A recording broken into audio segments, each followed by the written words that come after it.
"Marcus deserves the business, Rebecca," my father declared from his hospital bed, not even glancing in my direction as he held my brother's hand. "He's always had the vision, the natural leadership ability. You're better with details." I stood there, 10 years of my life dedicated to saving our family's company, watching as they signed over everything to my brother. What none of us knew was that a sealed envelope in their lawyer's office would soon expose a truth that would shatter our family's carefully constructed illusion. Before we jump back in, tell us where you're tuning in from. And if this story touches you, make sure you're subscribed, because tomorrow I've saved something extra special for you. The mahogany conference table in Thompson & Associates' law office reflected the grim faces of our family gathering. I sat at the far end, my fingers tracing the wood grain pattern, trying to steady my breathing as our family attorney, Mr. Thompson, adjusted his reading glasses. My brother Marcus lounged confidently in the leather chair across from me, already wearing the expression of someone who knew exactly what was coming. "As we discussed in our previous meetings," Mr. Thompson began, his voice carrying the weight of finality, "your parents have made their final decisions regarding the distribution of assets, including Bradford Industries." I watched my mother reach over to squeeze Marcus's hand, her diamond bracelet catching the afternoon light filtering through the conference room windows. Neither of my parents looked at me. They hadn't really looked at me in years, not since I'd chosen to work my way up through our family business, rather than pursuing the flashy MBA program they'd insisted would make me worthy of leadership.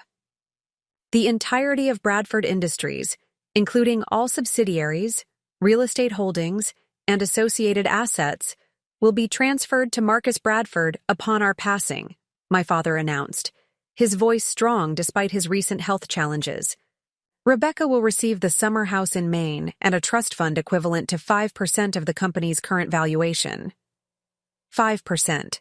After 10 years of 60-hour weeks, of saving the company from bankruptcy not once but twice, of implementing systems that tripled our profit margins, I was worth 5% to them.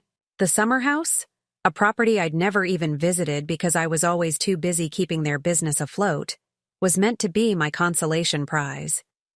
"Additionally," my mother chimed in, her voice carrying that practiced sweetness that had fooled so many business associates over the years, "we've decided that Marcus should take over as CEO immediately. Your father's health isn't what it used to be, and Marcus has shown such promise with his startup ventures." Startup ventures. That was their euphemism for the 3 failed businesses they'd funded for Marcus over the past 5 years, each one hemorrhaging money, until I quietly intervened to minimize the damage to our family's reputation and finances. But those interventions happened behind the scenes, in late-night meetings and weekend crisis management sessions that my parents never knew about, or chose not to acknowledge. "I understand," I said, my voice steady despite the storm raging inside me. "Is there anything else I should know about the arrangements?" Mr. Thompson shifted uncomfortably in his seat, glancing at my parents before continuing. "There is one more item. A sealed letter, to be opened only upon certain circumstances." "What circumstances?" Marcus asked, suddenly interested. "The letter is to remain sealed unless questions arise about the company's financial history or operational decisions made in the past decade," Mr. Thompson explained carefully. "It's a safeguard your parents insisted upon." My father waved his hand dismissively. "Just a formality. Marcus, son, we should discuss the transition timeline. Rebecca, you're free to go. I'm sure you have reports to file or something." Reports to file. That was how they saw my role. The dutiful daughter pushing papers while their golden son claimed the throne. I gathered my things slowly, watching as they huddled around Marcus, already discussing his grand vision for the company's future. A vision, I knew, that would likely lead to disaster within months without my constant oversight. As I reached the door, Mr. Thompson called out, "Rebecca, a moment, please?" I paused, turning back to see him holding out a business card. "My direct line," he said quietly, in case you have any questions about the arrangements. There was something in his eyes, a flicker of knowledge perhaps, that made me take the card. I nodded and left, the sound of my family's animated planning session fading as I walked down the hallway. The parking garage felt cavernous and empty, my footsteps echoing off concrete walls as I made my way to my car.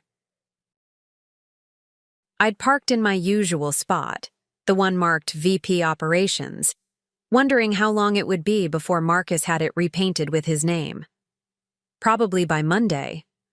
My phone buzzed with a text from Sarah, my assistant and the only person who truly understood the scope of what I did for Bradford Industries. Emergency meeting called for tomorrow morning. Marcus wants to restructure the entire Asia division. Please tell me you're still coming in? I stared at the message, feeling the weight of the past decade pressing down on me. The Asia division was our most profitable sector, a complex network of relationships and contracts I'd personally negotiated over countless red-eye flights and grueling negotiations. Marcus had never even visited our offices there. Another text followed. Also, got a weird call from someone named Victoria Chen. Says she needs to speak with you urgently about Project Silent Guardian. What should I tell her? Project Silent Guardian. The code name I'd given to my most sensitive work, the countless times I'd saved the company from Marcus's mistakes without anyone knowing. Victoria Chen was our forensic accountant in Singapore, one of the few people who knew the full extent of my shadow operations. I sat in my car, engine off, watching the concrete ceiling as if it might offer answers. Everything I'd built, everything I'd sacrificed, was being handed to someone who couldn't tell a balance sheet from a bid proposal. But that sealed letter nagged at me. What did my parents know? What were they protecting? My phone rang, jolting me from my thoughts. The caller. ID showed a number I didn't recognize, but something made me answer. Rebecca Bradford? The voice was elderly, refined, with a slight tremor. This is Eleanor Whitmore. I was your grandfather's personal secretary for 40 years. I heard about today's meeting, and I think it's time you knew the truth about Bradford Industries, and about that letter. My heart stopped. Grandfather had built Bradford Industries from nothing, turning it into an empire before his death 15 years ago. Eleanor Whitmore was a legend in our company's history, though she'd retired long before I joined. What truth? I asked, gripping the steering wheel. The truth about who really built this company, my dear. And why your parents have spent years trying to rewrite history. Can you meet me tonight? There's a small cafe on Meridian Street, the Blue Door. 8 o'clock? I glanced back at the law office building, where my family was still planning. A future built on delusions. I'll be there. As I started my car, I couldn't shake the feeling that everything I thought I knew about my family, my role, and the company I'd given everything to was about to change. The sealed letter suddenly felt less like a formality and more like a ticking time bomb. The drive home was a blur of conflicting emotions. Anger at the injustice, hurt at the dismissal, but also a growing curiosity about what Eleanor Whitmore might reveal. I'd always wondered why certain old-timers at the company treated me with a reverence that seemed disproportionate to my official title. Why veteran board members sometimes slipped and called me the real Bradford when they thought no one was listening. My apartment, a modest 2-bedroom I'd bought with my own salary rather than family money, felt like a sanctuary as I stepped inside. The walls were lined with industry awards and commendations. Not the flashy 40 under 40 lists Marcus loved to chase, but serious recognition from trade organizations and international business councils. Awards my parents had never bothered to attend the ceremonies for. I changed out of my business suit into something more comfortable and sat at my desk, pulling out a locked drawer I hadn't opened in years. Inside were letters from my grandfather, written during his final months. I'd been too young to fully understand them when he died, but I'd kept them, sensing their importance. My dearest Rebecca, one began. You have the true Bradford spirit. The quiet strength that builds empires while others chase shadows. Never let them dim your light. The words felt prophetic now.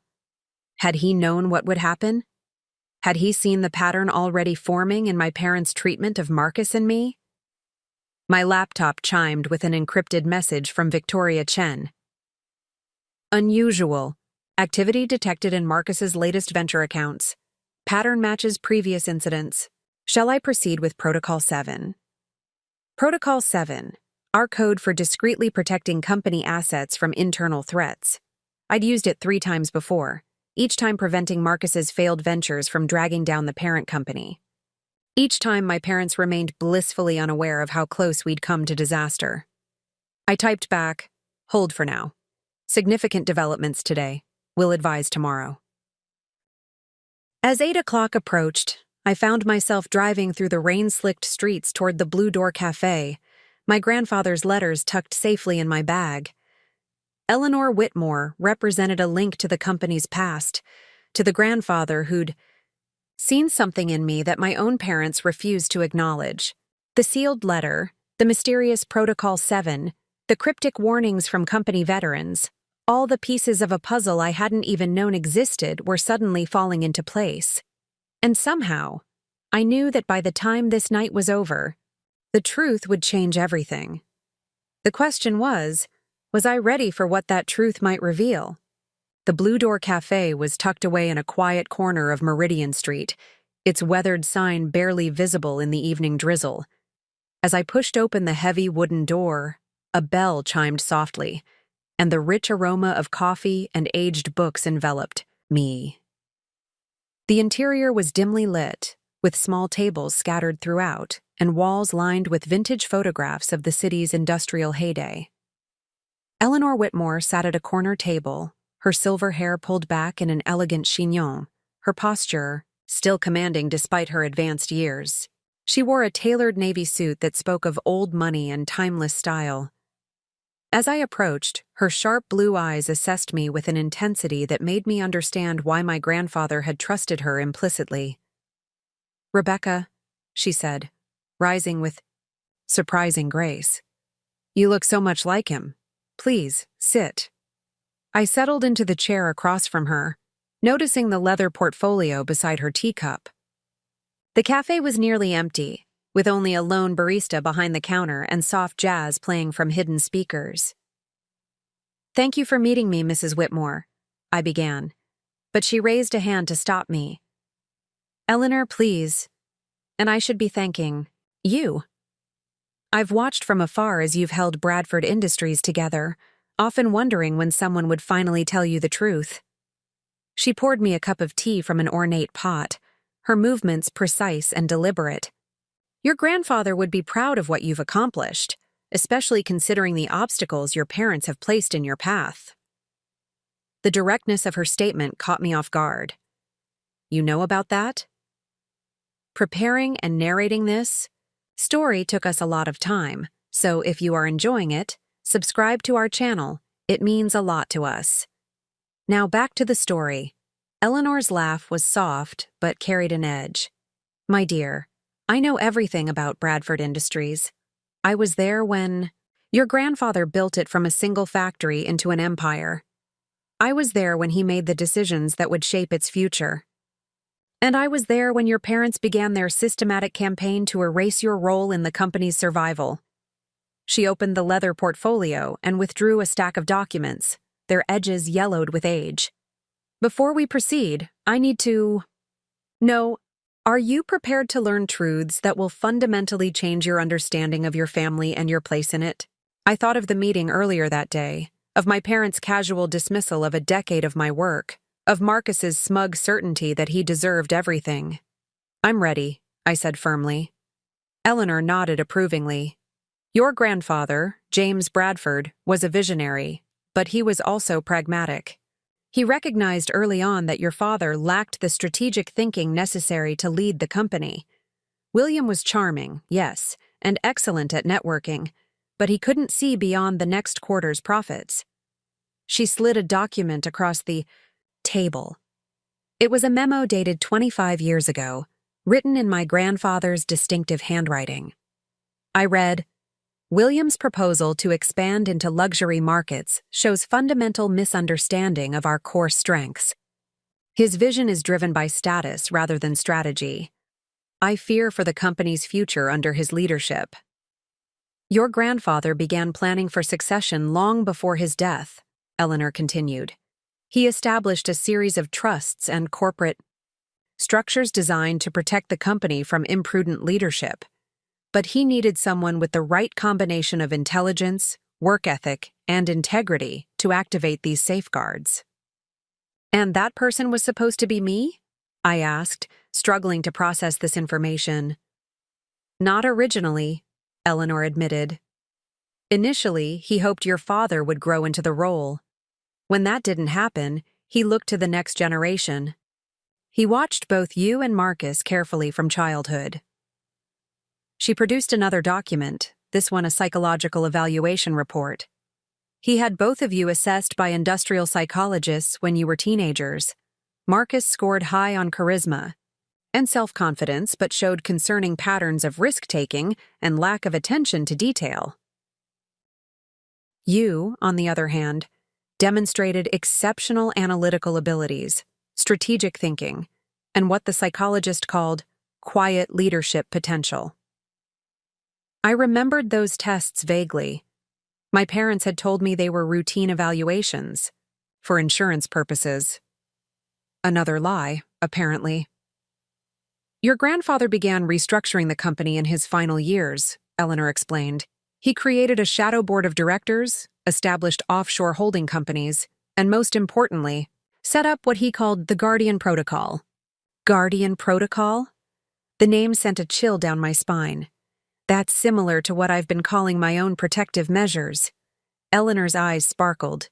"Not a coincidence, my dear. You've been unconsciously following the blueprint he laid out. Every time you've stepped in to save the company from Marcus's failures, you've been fulfilling the role your grandfather envisioned." She pulled out a thick manila envelope. "This contains documentation of every major decision you've made in the past decade, cross-referenced with your grandfather's strategic plans. The correlation is remarkable. It's as if he predicted exactly what challenges the company would face and knew you would be the one to address them." I opened the envelope, my hands trembling slightly. Inside were detailed reports, financial analyses, and strategic assessments, all documenting my interventions over the years. Each one was annotated in my grandfather's handwriting with notes like, "exactly as anticipated," and "Rebecca will know what to do." "But how could he have known?" I asked, overwhelmed by the implications. "Because he understood patterns," Eleanor replied. "He saw how your parents favored Marcus, how they mistook flash for substance. He predicted they would try to hand him the company, and that it would lead to disaster. So he created a failsafe." "The sealed letter," I whispered, the pieces finally clicking into place. Eleanor nodded. "The letter is part of a larger mechanism. Your grandfather established a series of triggers that would activate if certain conditions were met. Significant financial losses, questionable business practices, or attempts to fundamentally alter the company's structure without proper justification." She leaned forward, her voice dropping to barely above a whisper. "Rebecca, your parents don't actually have the power to give the company to Marcus. Not entirely. The corporate structure your grandfather created includes provisions that require demonstrated competence and board approval for any major leadership changes. The shadow board has been watching, waiting for the right moment to act." "Who's on this shadow board?" I asked, my mind racing with the implications. "Senior executives who've been with the company for decades, international partners who respected your grandfather, and a few external advisors who've maintained their fiduciary duty in secret. They've been documenting everything: Marcus's failures, your interventions, the true state of the company's finances." Eleanor reached across the table and grasped my hand. "They're prepared to act, but they need you to take the first step. The sealed letter contains instructions for revealing the true corporate structure and your grandfather's intentions, but it can only be opened under specific circumstances. What circumstances? Evidence of gross mismanagement or an attempt to transfer control that would harm the company's long-term interests. Eleanor's grip tightened. Your parents' decision today to immediately install Marcus as CEO qualifies. They've triggered the very safeguards your grandfather put in place. I sat back, trying to absorb the magnitude of what I was learning. My entire life, I'd believed I was fighting alone to save the family company. Instead, I'd been part of an elaborate plan designed by a grandfather who'd seen the future with stunning clarity. There's more, Eleanor said, sliding another document toward me. This is a copy of your grandfather's true will, not the one your parents presented after his death.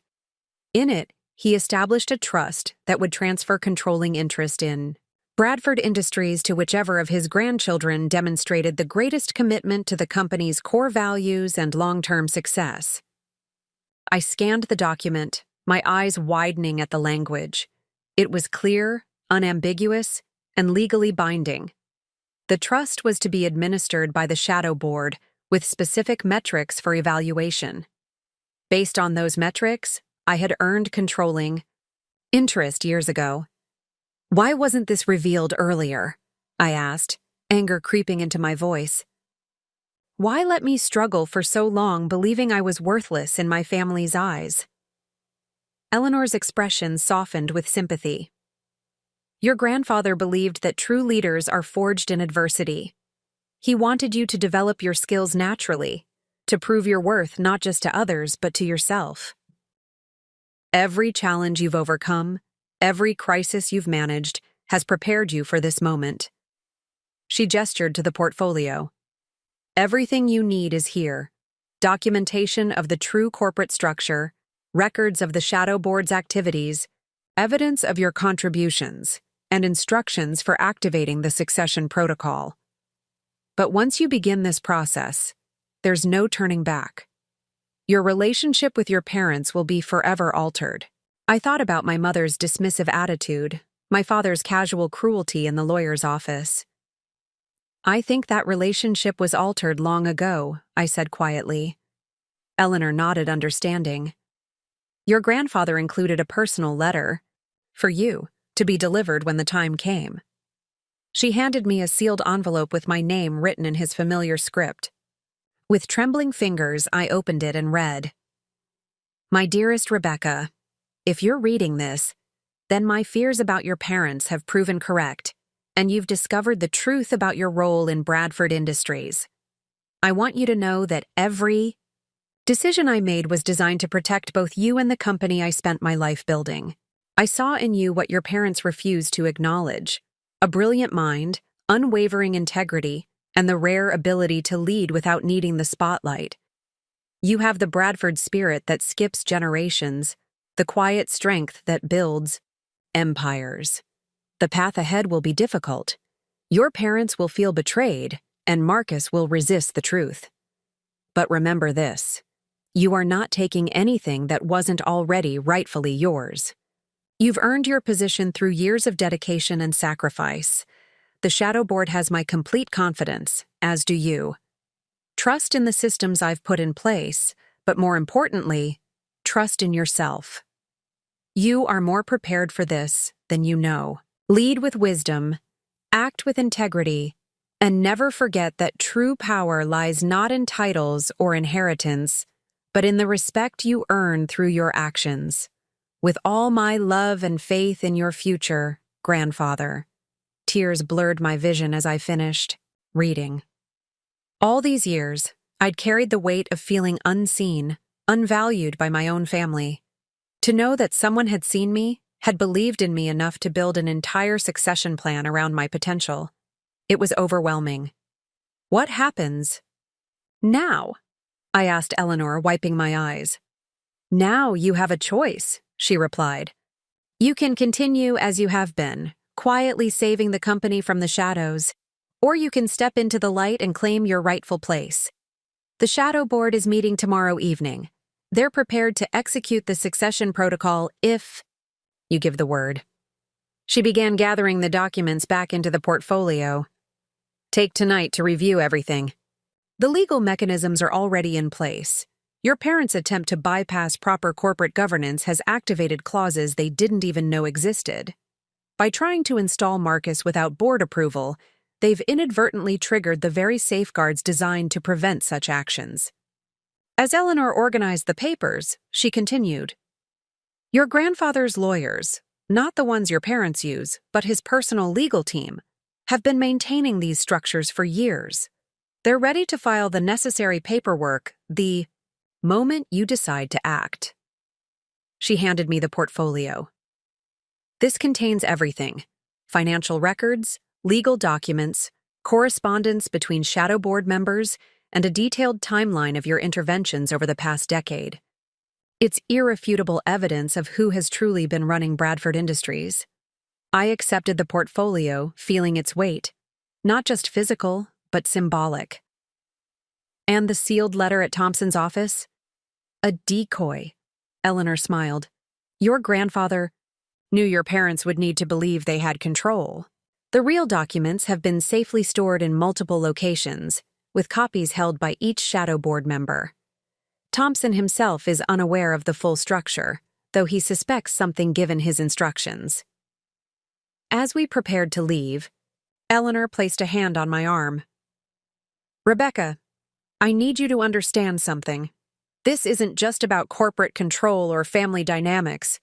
Bradford Industries employs thousands of people, supports entire communities. Your grandfather built this company on principles of integrity and responsibility. Under Marcus's leadership, all of that would be at risk. I nodded, remembering the times I'd quietly prevented layoffs Marcus had planned to fund his lavish lifestyle or saved community programs he wanted to cut for short-term gains. One more thing, Eleanor said as we stood. The shadow board includes someone you know well, someone who's been advocating for you all along, Sarah, your assistant. My jaw dropped. Sarah? Your grandfather was impressed by her intelligence and loyalty. He recruited her personally before his death, tasking her with watching over you and reporting to the board. Every emergency she's brought to your attention was carefully selected to test and develop your leadership skills. The revelations kept coming, each one reshaping my understanding of the past decade. As we walked toward the door, Eleanor handed me a business card. My private number. The shadow board meets tomorrow at 8 p.m. at the old Bradford factory, the original site, where your grandfather started the company. If you decide to attend, everything changes. Standing in the doorway of the Blue Door Cafe, rain still falling softly outside, I felt as though I was standing at the threshold of two different futures. Behind me lay years of thankless work and family dismissal. Ahead lay the opportunity to claim my rightful place, but at the cost of open conflict with my parents. Your grandfather used to say that courage isn't the absence of fear, Eleanor said softly, but the recognition that something else is more important than fear. The question is, what's more important to you? As I stepped into the rainy night, portfolio clutched to my chest, I already knew my answer. The company, the employees, the communities we served, they were all more important than my fear of family conflict. It was time to step out of the shadows and into the role I'd been unknowingly preparing for my entire life. The drive home was filled with a mixture of emotions: anger at the deception, gratitude for my grandfather's foresight, and a growing sense of purpose. Tomorrow would bring confrontation and change, but for the first time in years, I felt truly seen and valued. The sealed letter at Thompson's office was indeed a decoy, but the real revelation had been unsealed tonight. The truth, it turned out, had been waiting patiently for me all along, preserved by a grandfather who had seen in me what my own parents refused to acknowledge. As I pulled into my apartment complex, I realized that Eleanor was right. There was no turning back now. The inheritance my parents thought they controlled was already mine, earned through years of dedication and proven competence. Tomorrow, I would begin the process of claiming it, not just for myself, but for the company and all those who depended on it. The golden child was about to discover that all that glitters is not gold, and sometimes, the most valuable inheritance is not money or position, but the trust and foresight of someone who truly understood what leadership means. The night following my meeting with Eleanor Whitmore passed in a blur of document review and strategic planning. My apartment's dining table disappeared beneath carefully organized stacks of papers. Financial statements, corporate bylaws, shadow, board correspondence, and my grandfather's detailed succession protocols. Each document revealed another layer of the intricate web he had woven to protect Bradford Industries from the very scenario now unfolding. As dawn broke, I had compiled a comprehensive timeline of the past decade. On one side, Marcus's failures, each meticulously documented. The European expansion disaster that lost $12 million. The tech startup acquisition that proved worthless. The marketing campaign that damaged our brand in Asian markets. On the other side, my interventions. Restructuring debt to save $30 million, negotiating partnerships that opened new revenue streams, implementing quality controls that prevented massive recalls. The contrast was stark and undeniable. Yet my parents had remained willfully blind, seeing only what confirmed their predetermined narrative of Marcus as the natural heir. My phone buzzed with Sarah's morning check-in. Emergency board meeting called for 10 a.m. Marcus wants to announce restructuring. Plans. Should I clear your schedule? I stared at the message, knowing now that Sarah's true role extended far beyond administrative support. She had been my guardian angel, strategically filtering information and guiding me toward crises that needed my attention. Every emergency had been a test, every crisis an opportunity to demonstrate my capabilities to the shadow board. Clear my schedule for the entire day, I replied. And Sarah, we need to talk. Face to face. 1 hour. Her response came immediately. Understood. Your office or mine? The old conference room on the 15th floor. The one nobody used anymore, where important conversations could happen without interruption. As I dressed for what promised to be a pivotal day, I selected my outfit carefully, a charcoal gray suit that projected authority without ostentation, a subtle silver pin my grandfather had given me for my 16th birthday. The weight of the ICE portfolio Eleanor had given me felt substantial in my leather briefcase. Bradford Industries headquarters rose 40 stories above downtown, its gleaming facade a testament to my grandfather's vision. I arrived early, using my executive keycard to access the 15th floor. The old conference room remained frozen in time, its wood paneling and vintage furnishings a reminder of the company's heritage. Sarah was already there, standing by the window, overlooking the city. She turned as I entered, her expression a mixture of relief and apprehension. "You met with Eleanor," she said. It wasn't a question. "You've been reporting to the shadow board this entire time," I responded, setting my briefcase on the table. Sarah nodded slowly. "Your grandfather recruited me during my final semester at business school. He saw something in me, just as he saw something in you. My assignment was to support and protect you while documenting evidence of your leadership abilities." I sank into one of the leather chairs, processing this revelation. Every crisis you brought to my attention was carefully selected to develop specific skills, Sarah confirmed. The supply chain disruption in 2019 tested your negotiation abilities. The quality control issues in 2021 demonstrated your technical knowledge. The union disputes last year proved your people management skills. And you reported everything back to the shadow board. Every success, every solution, every innovation. Sarah moved to sit across from me. "Rebecca, you have no idea how many times I wanted to tell you the truth. Watching you doubt yourself, seeing your parents' dismissal eat away at your confidence. It was excruciating. I thought back to late nights when Sarah had stayed to help with crisis management, weekends when she'd volunteered to assist with complex projects. I'd always assumed it was exceptional dedication to her job. Instead, it had been a mission to document my capabilities. "Who else is on the shadow board?" I asked. Sarah pulled out a sealed envelope from her portfolio. "I'm authorized to reveal this now that Eleanor has initiated contact." She slid the envelope across the table. 12 members total. Some you know, others have been working behind the scenes. I opened the envelope to find a list of names, each with a brief description. Richard Chen, CFO of Bradford. Asia Pacific, Dr. Margaret Holbrook, Head of R&D. Thomas Nakamura, Lead Counsel for International Operations. Maria Santos, VP of Supply Chain Management. James Wilson, Retired Board Member. Victoria Kumar, Director of Strategic Initiatives. Samuel Okafor, Head of African Operations. Hans Muller, European Division President. Sarah Martinez, Executive Assistant. Eleanor Whitmore, Secretary Emeritus.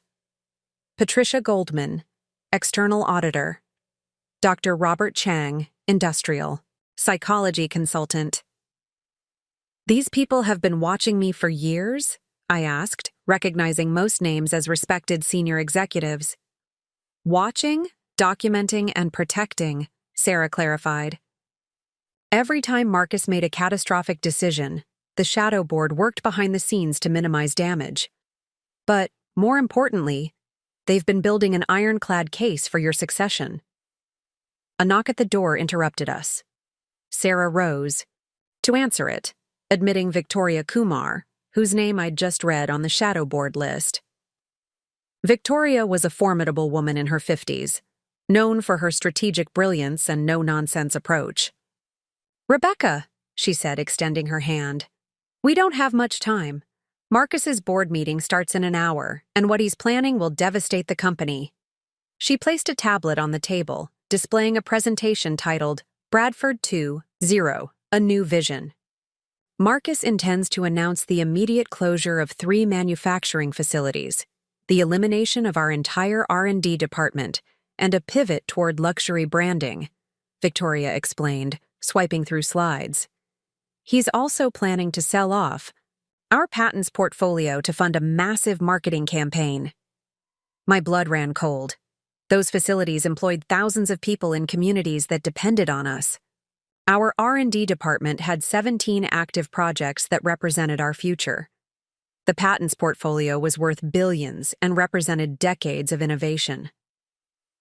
"This would destroy everything my grandfather built," I said, anger rising in my voice. "Exactly," Victoria replied. "Which is why the Shadow Board voted unanimously last night to activate the succession protocol. But we need your consent to proceed." She produced another document, a formal resolution drafted by the Shadow Board. It outlined the activation of my grandfather's trust provisions, the immediate suspension of Marcus's appointment pending board review, and the installation of interim leadership while proper governance procedures were followed. "Once we file this, your parents will realize they've been outmaneuvered," Victoria warned. "The confrontation will be public and potentially ugly." I stood, walking to the window where Sarah had been earlier. The city stretched below, buildings housing businesses and families whose lives would be affected by what happened in the next few hours. My grandfather had trusted me with this responsibility, had spent years ensuring I would be ready for this moment. "File it," I said, turning back to face them. "But I want to handle the board meeting myself. Marcus deserves to hear the truth from me, not from lawyers or documents." Victoria and Sarah exchanged glances. "That could be dangerous," Sarah cautioned. "Your parents will be there, along with board members loyal to them. They need to understand that this isn't a coup or a power grab," I insisted. "This is about protecting the company and honoring its true legacy." If I hide behind legal maneuvers, I'm no better than they are. Victoria nodded slowly. Your grandfather said you'd choose the direct approach. He called it leadership by example. Very well. The shadow board will be present but remain anonymous until needed. We've arranged for certain documents to be delivered to the board meeting at precisely the right moment. As they prepared to leave, I had one more question. The sealed letter at Thompson's office, what's really in it? Victoria smiled grimly. A detailed confession from your grandfather about how he deliberately structured the company to prevent exactly what your parents are attempting. It includes evidence of their previous attempts to undermine the proper succession process and documentation of Marcus's unfitness for leadership. It's the nuclear option, to be used only if all else fails. The next hour passed quickly as I prepared for the confrontation ahead. I reviewed Marcus's presentation, identifying every flaw in his logic, every devastating consequence of his proposals. I also studied the Shadow Board's counterproposal, a strategic plan that would strengthen the company while preserving its core values. At 9:55 a.m., I entered the main boardroom on the 40th floor. The room was already filled with board members, senior executives, and my family. Marcus stood at the head of the table, designer suit impeccable, radiating the confidence of someone who believed his victory was assured. My parents sat to his right, my mother wearing her charitable foundation smile, my father looking every inch the patriarch ready to pass the torch. They barely glanced at me as I took a seat near the back. Now that everyone's here, Marcus began, his voice carrying the practiced smoothness of someone who'd rehearsed extensively, I'd like to present my vision for Bradford Industries' future.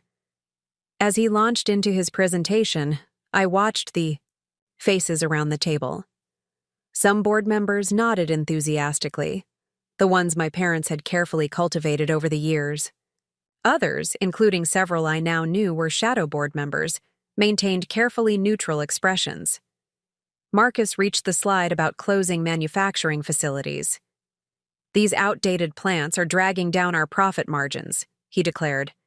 By eliminating them, we can redirect resources toward building a luxury brand that commands premium prices. I could remain silent no longer. What about the 3,000 employees who depend on those jobs? I asked, my voice cutting through his smooth delivery. Marcus faltered for a moment before recovering. Progress requires difficult decisions, Rebecca. I'm sure you understand that. I understand that those facilities are profitable and essential to our supply chain, I countered. I should know. I restructured their operations 2 years ago, resulting in a 15% efficiency increase. A murmur ran through the room. Several board members were now looking at me with renewed interest. Furthermore, I continued standing, to address the room directly, your proposal to sell our patent portfolio would eliminate our competitive advantage in 7 key markets. Those patents represent billions in future revenue. Marcus's face reddened. Rebecca, this isn't your meeting. If you can't support the new leadership— What new leadership? I interrupted. The one that was installed without proper board approval? The one that violates our corporate bylaws and governance protocols? My father rose from his chair. Rebecca, that's enough. You're out of line. No, Dad. I'm exactly in line, with grandfather's vision for this company. I pulled out the portfolio Eleanor had given me. For 10 years, I've been quietly saving Bradford Industries from one disaster after another. Every time Marcus nearly bankrupted us with his schemes, I cleaned up the mess. Every time his decisions threatened jobs or communities, I found solutions. The room had gone deadly silent. I placed document after document on the table. Financial records, crisis management reports, testimonials from saved divisions. This isn't about sibling rivalry or hurt feelings, I declared. This is about the fundamental future of a company that employs thousands and serves millions. Marcus's plan would destroy everything grandfather built. You're just jealous, my mother interjected, her composure cracking. You've always resented Marcus's natural leadership abilities. Before I could respond, the boardroom doors opened. A courier entered, delivering sealed envelopes to each board member. "What is this?" my father demanded. Richard Chen, whom I now knew was a shadow board member, spoke up. "These are notices of an emergency board resolution, triggered by violations of corporate governance protocols." He opened his envelope and began reading aloud.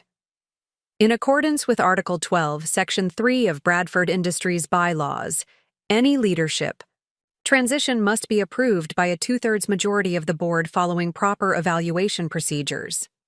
Board members began opening their envelopes, reading the contents with growing alarm. The shadow board had struck with precision timing. "This is ridiculous," Marcus blustered. "I'm the rightful heir to Bradford Industries." "Actually, Thomas," Nakamura interjected, "according to James Bradford's trust documents, leadership succession is based on demonstrated competence and commitment to corporate values, not birthright." I watched as understanding dawned on my parents' faces. They were realizing, too late, that they'd walked into a carefully laid trap, one designed by my grandfather to protect the company from exactly this scenario. Dr. Margaret Holbrook stood next. "I move to suspend all leadership transitions pending a full board review and compliance audit." "Seconded," said 3 voices simultaneously. My father's face had turned an alarming shade of purple. "This is a conspiracy. You're trying to steal the company from our family." "No, William," Eleanor Whitmore's voice rang out from the back of the room. She had entered unnoticed during the commotion. "We're trying to save it from those who would destroy it through ignorance and ego." Eleanor walked to the front of the room, every inch the formidable executive secretary she had been. "Your father knew this day would come. He spent years preparing for it, putting safeguards in place to ensure Bradford Industries would survive your mismanagement." She turned to address the full board. "I have here documentation of every major decision made in the past decade, comparing Marcus's proposals with Rebecca's interventions. The evidence is irrefutable. Rebecca has been the true leader of this company, working tirelessly behind the scenes while being systematically undermined by her own family."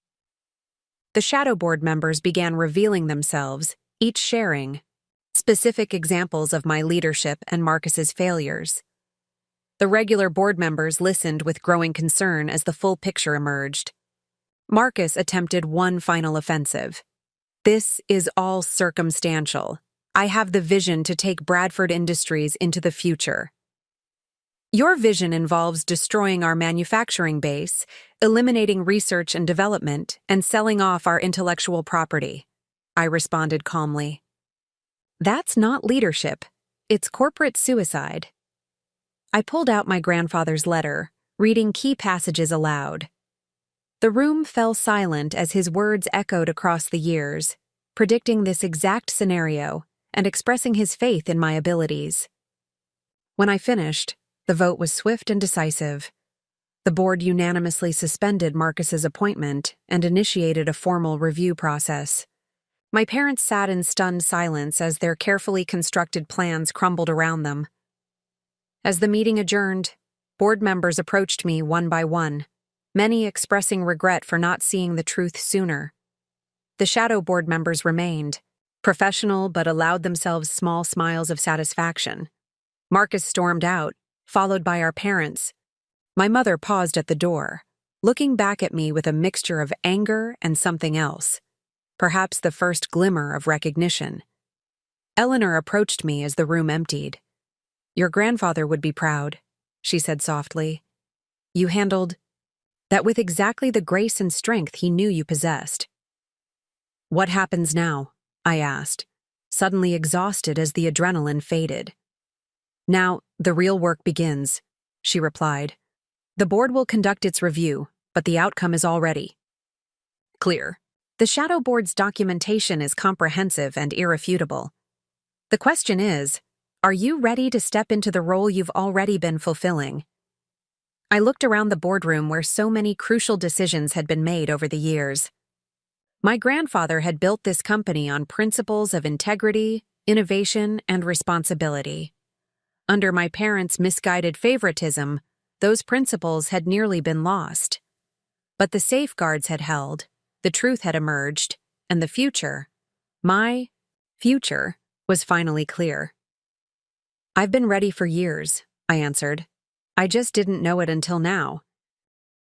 As I left the boardroom, I realized that this wasn't just about inheritance or corporate control. It was about validation, not from my parents, who might never truly see me, but from the one person whose opinion had mattered most. My grandfather had seen my potential long before anyone else, had believed in me enough to build an entire succession plan around my abilities. The golden child had fallen, not through malice or revenge, but through the simple revelation of truth. And in that truth, I had found not just my inheritance, but my purpose. The aftermath of the boardroom confrontation sent shockwaves through Bradford Industries. Within hours, the corporate grapevine was buzzing with rumors about shadow boards, secret succession plans, and long-buried company secrets. I spent the rest of that day fielding calls from confused department heads and concerned stakeholders, trying to maintain stability while the foundations of our corporate structure shifted beneath us. My immediate priority was damage control. Marcus had already begun spreading his version of events, painting himself as the victim of a corporate coup. His narrative found eager ears among certain board members who had benefited from my parents' largesse over the years. The battle for Bradford Industries was far from over. It had merely shifted from the boardroom to the court of corporate opinion. That evening, I convened an emergency meeting with the shadow board members in a secure conference room on the 35th floor. The space had been swept for listening devices, a precaution that would have seemed paranoid a week ago, but now felt necessary given the stakes involved. "We need to move quickly," Thomas Nakamura advised, spreading legal documents across the table. "Your parents are already mobilizing their legal team. They're planning to challenge the validity of the Shadow Board's authority in court." Victoria Kumar nodded grimly. "I've heard rumblings from our Asian divisions. Marcus has been making calls, promising promotions and bonuses to anyone who supports his claim to leadership." "Let him make promises," Richard Chen interjected. "We have something more powerful than empty words. We have evidence." Eleanor Whitmore, who had been quietly observing the discussion, finally spoke. "It's time to deploy the nuclear option. James anticipated this exact scenario." She turned to me with a knowing look. "The sealed letter at Thompson's office wasn't the only safeguard your grandfather created." My pulse quickened. "What else is there?" Eleanor reached into her briefcase and withdrew a small key. "There's a safety deposit box at First National Bank. Your grandfather instructed that it should only be opened if the company faced an existential threat from within. I believe we've reached that threshold." The next morning, accompanied by Thomas and 2 security personnel, I entered the hushed marble interior of First National Bank. The safety deposit box was in the highest security section, requiring both Eleanor's key and a biometric scan that had been programmed with my fingerprints years ago, another indication of my grandfather's foresight. Inside the box lay 3 items: a thick manila envelope, a USB drive, and a handwritten letter addressed to me. With trembling hands, I opened the letter first. "Dearest Rebecca, if you're reading this, then my worst fears have been realized. The company I built is under threat not from external forces, but from those who should be its guardians. The contents of this box represent my final insurance policy, evidence that will protect Bradford Industries and validate your role as its rightful leader. The envelope contains documentation of every major decision made during your father's tenure as CEO, including several that were deliberately hidden from the board. The USB drive holds recordings of conversations that will explain why I structured the succession plan as I did. Use these materials wisely, but do not hesitate to use them. Sometimes the truth must be revealed, no matter how painful. With love." and complete confidence in your abilities, grandfather. The manila envelope contained explosive material. Financial records showed that my father had repeatedly diverted company funds to cover Marcus's failed ventures, hiding the losses through creative accounting. There were emails documenting his attempts to marginalize senior executives who questioned these decisions. Most damning were the minutes from a private meeting where he explicitly stated his intention to install Marcus as CEO, regardless of the board's recommendations. The USB drive was even more revealing. It contained audio recordings of conversations between my grandfather and father, dated just months before his death. In one particularly heated exchange, my grandfather's voice rang clear. "William, you cannot seriously believe Marcus is qualified to lead this company. Every venture you've funded for him has failed. Meanwhile, Rebecca has single-handedly saved 3 divisions from bankruptcy." My father's response was defensive and angry. "She's just lucky. Marcus has vision. He thinks big. Rebecca is too conservative, too risk-averse. You mistake recklessness for vision and prudence for timidity," my grandfather countered. "I've watched them both carefully. Rebecca has the true Bradford spirit, the ability to see what needs to be done and the courage to do it, without seeking glory or recognition." The conversation continued, with my grandfather outlining his concerns about my father's judgment and his plans to protect the company. It was clear that the shadow board wasn't a sudden decision, but the culmination of years of careful observation and growing concern. Armed with this evidence, I returned to the office to find a formal legal notice on my desk. My parents were seeking an emergency injunction to prevent any leadership changes pending a full legal review. They were also demanding access to all shadow board records and communications. "They're trying to buy time," Thomas explained when I called him. "If they can delay the transition long enough, they might find a way to invalidate the shadow board's authority." I made a decision that would prove pivotal. "Schedule a press conference for tomorrow morning. It's time to bring this into the light." The corporate communications team worked through the night preparing materials. We created a comprehensive presentation that laid out the facts without sensationalism. The company's performance under different leadership, the legal structure of the shadow board, and the evidence supporting the need for change. The press conference was held in our main auditorium, with financial journalists from every major publication in attendance. I stood at the podium, feeling the weight of generations of Bradford leadership on my shoulders. Bradford Industries stands at a crossroads, I began, my voice steady despite my nerves. For the past decade, this company has survived not because of its official leadership, but in spite of it. Today, I'm here to present evidence that will explain why change is not just necessary, but critical for our survival. For the next hour, I methodically presented our case. Financial charts showed the stark contrast between divisions I had overseen and those under Marcus's control. Legal documents established the legitimacy of the shadow board structure. Most powerfully, I played select recordings from the USB drive, letting my grandfather's words speak directly to his intentions. The journalists were riveted. Questions flew fast and furious. "Ms. Bradford, are you saying your brother is unqualified to lead?" "I'm saying the evidence speaks for itself. Leadership should be based on demonstrated ability, not family privilege." "What about claims that this is a personal vendetta?" "This isn't about personal feelings. It's about protecting 15,000 jobs and honoring the legacy of a company that has been a cornerstone of American industry for 60 years. The press conference had its intended effect. By afternoon, financial analysts were dissecting our claims, and the consensus was overwhelming. The data supported our position. Bradford Industries' stock price, which had been declining amid leadership uncertainty, began to stabilize. My parents' response was swift and predictable. They held their own press conference with Marcus front and center, denouncing what they called a corporate conspiracy and a betrayal of family values.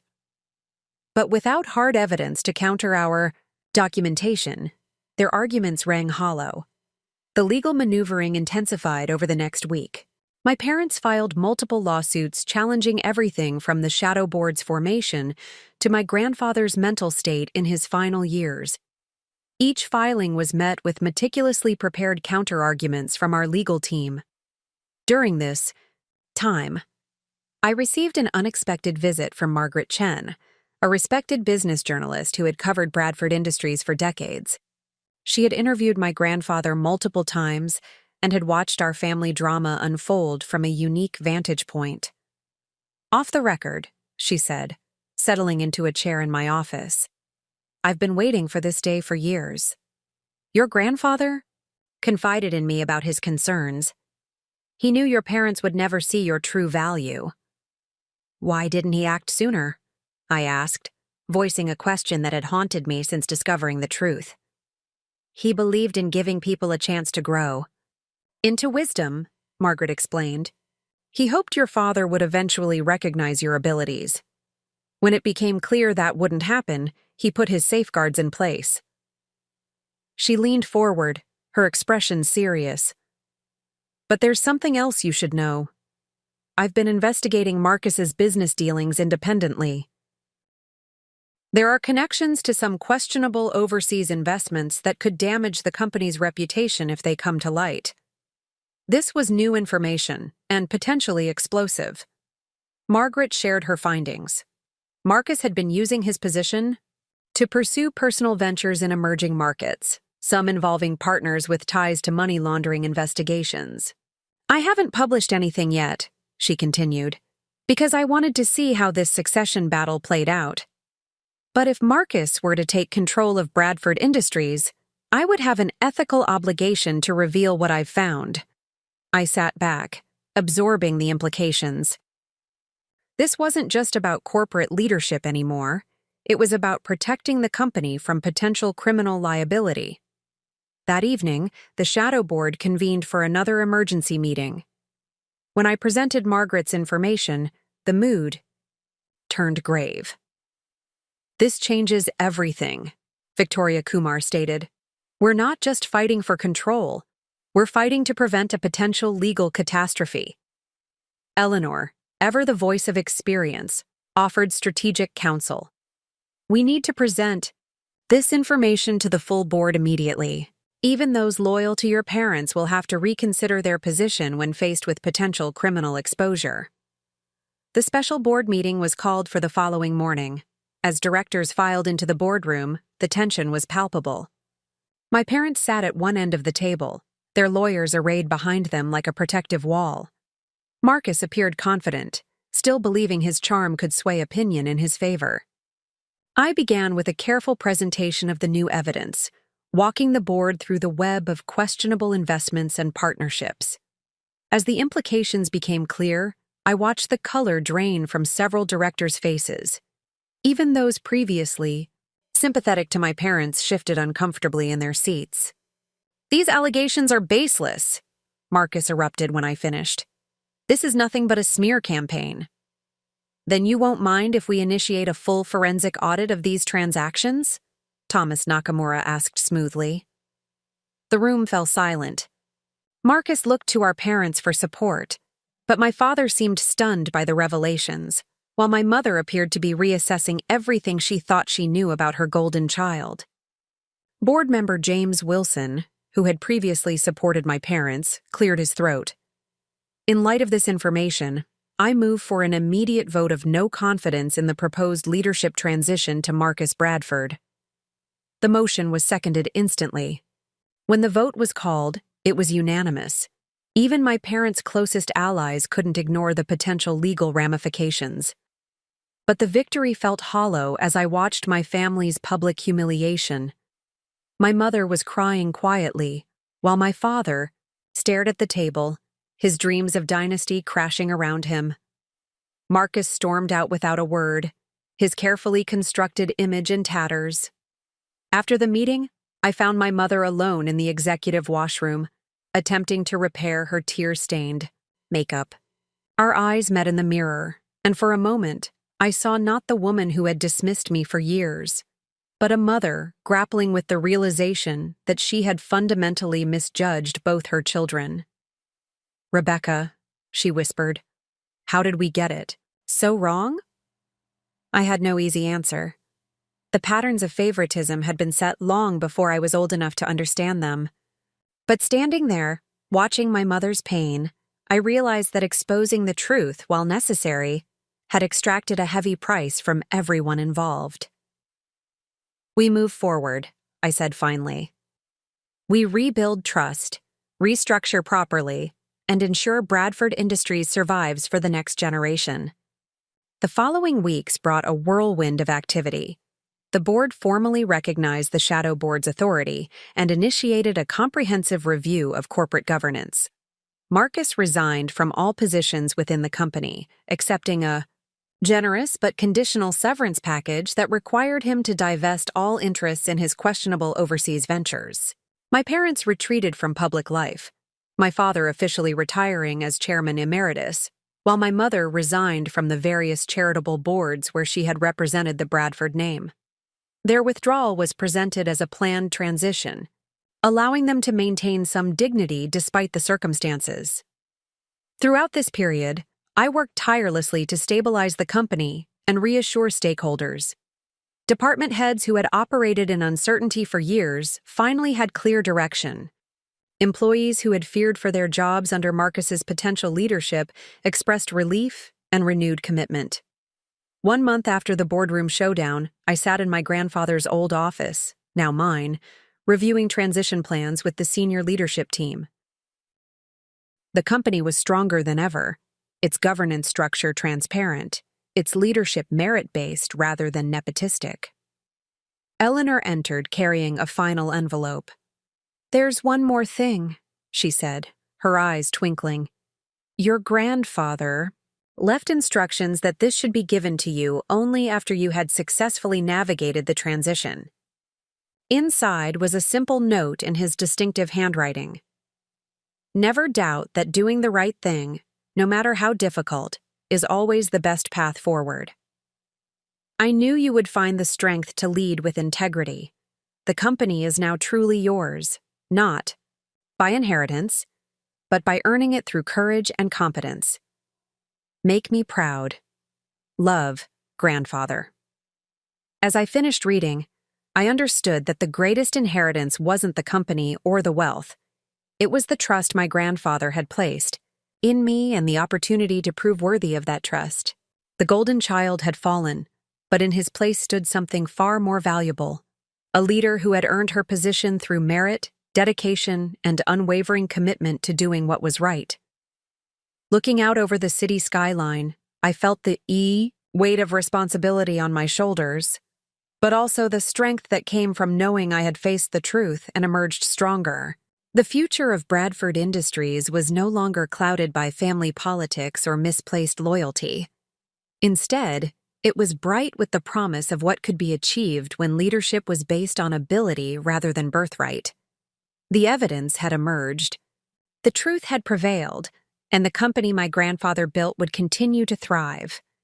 Not as a family dynasty, but as a testament to the power of earned success and principled leadership. The week following the dramatic board meeting transformed Bradford Industries into a corporate battlefield. My parents, reeling from their loss of control, had retained Morrison and Blackwell, the city's most aggressive law firm, to challenge the Shadow Board's authority and my grandfather's succession plan.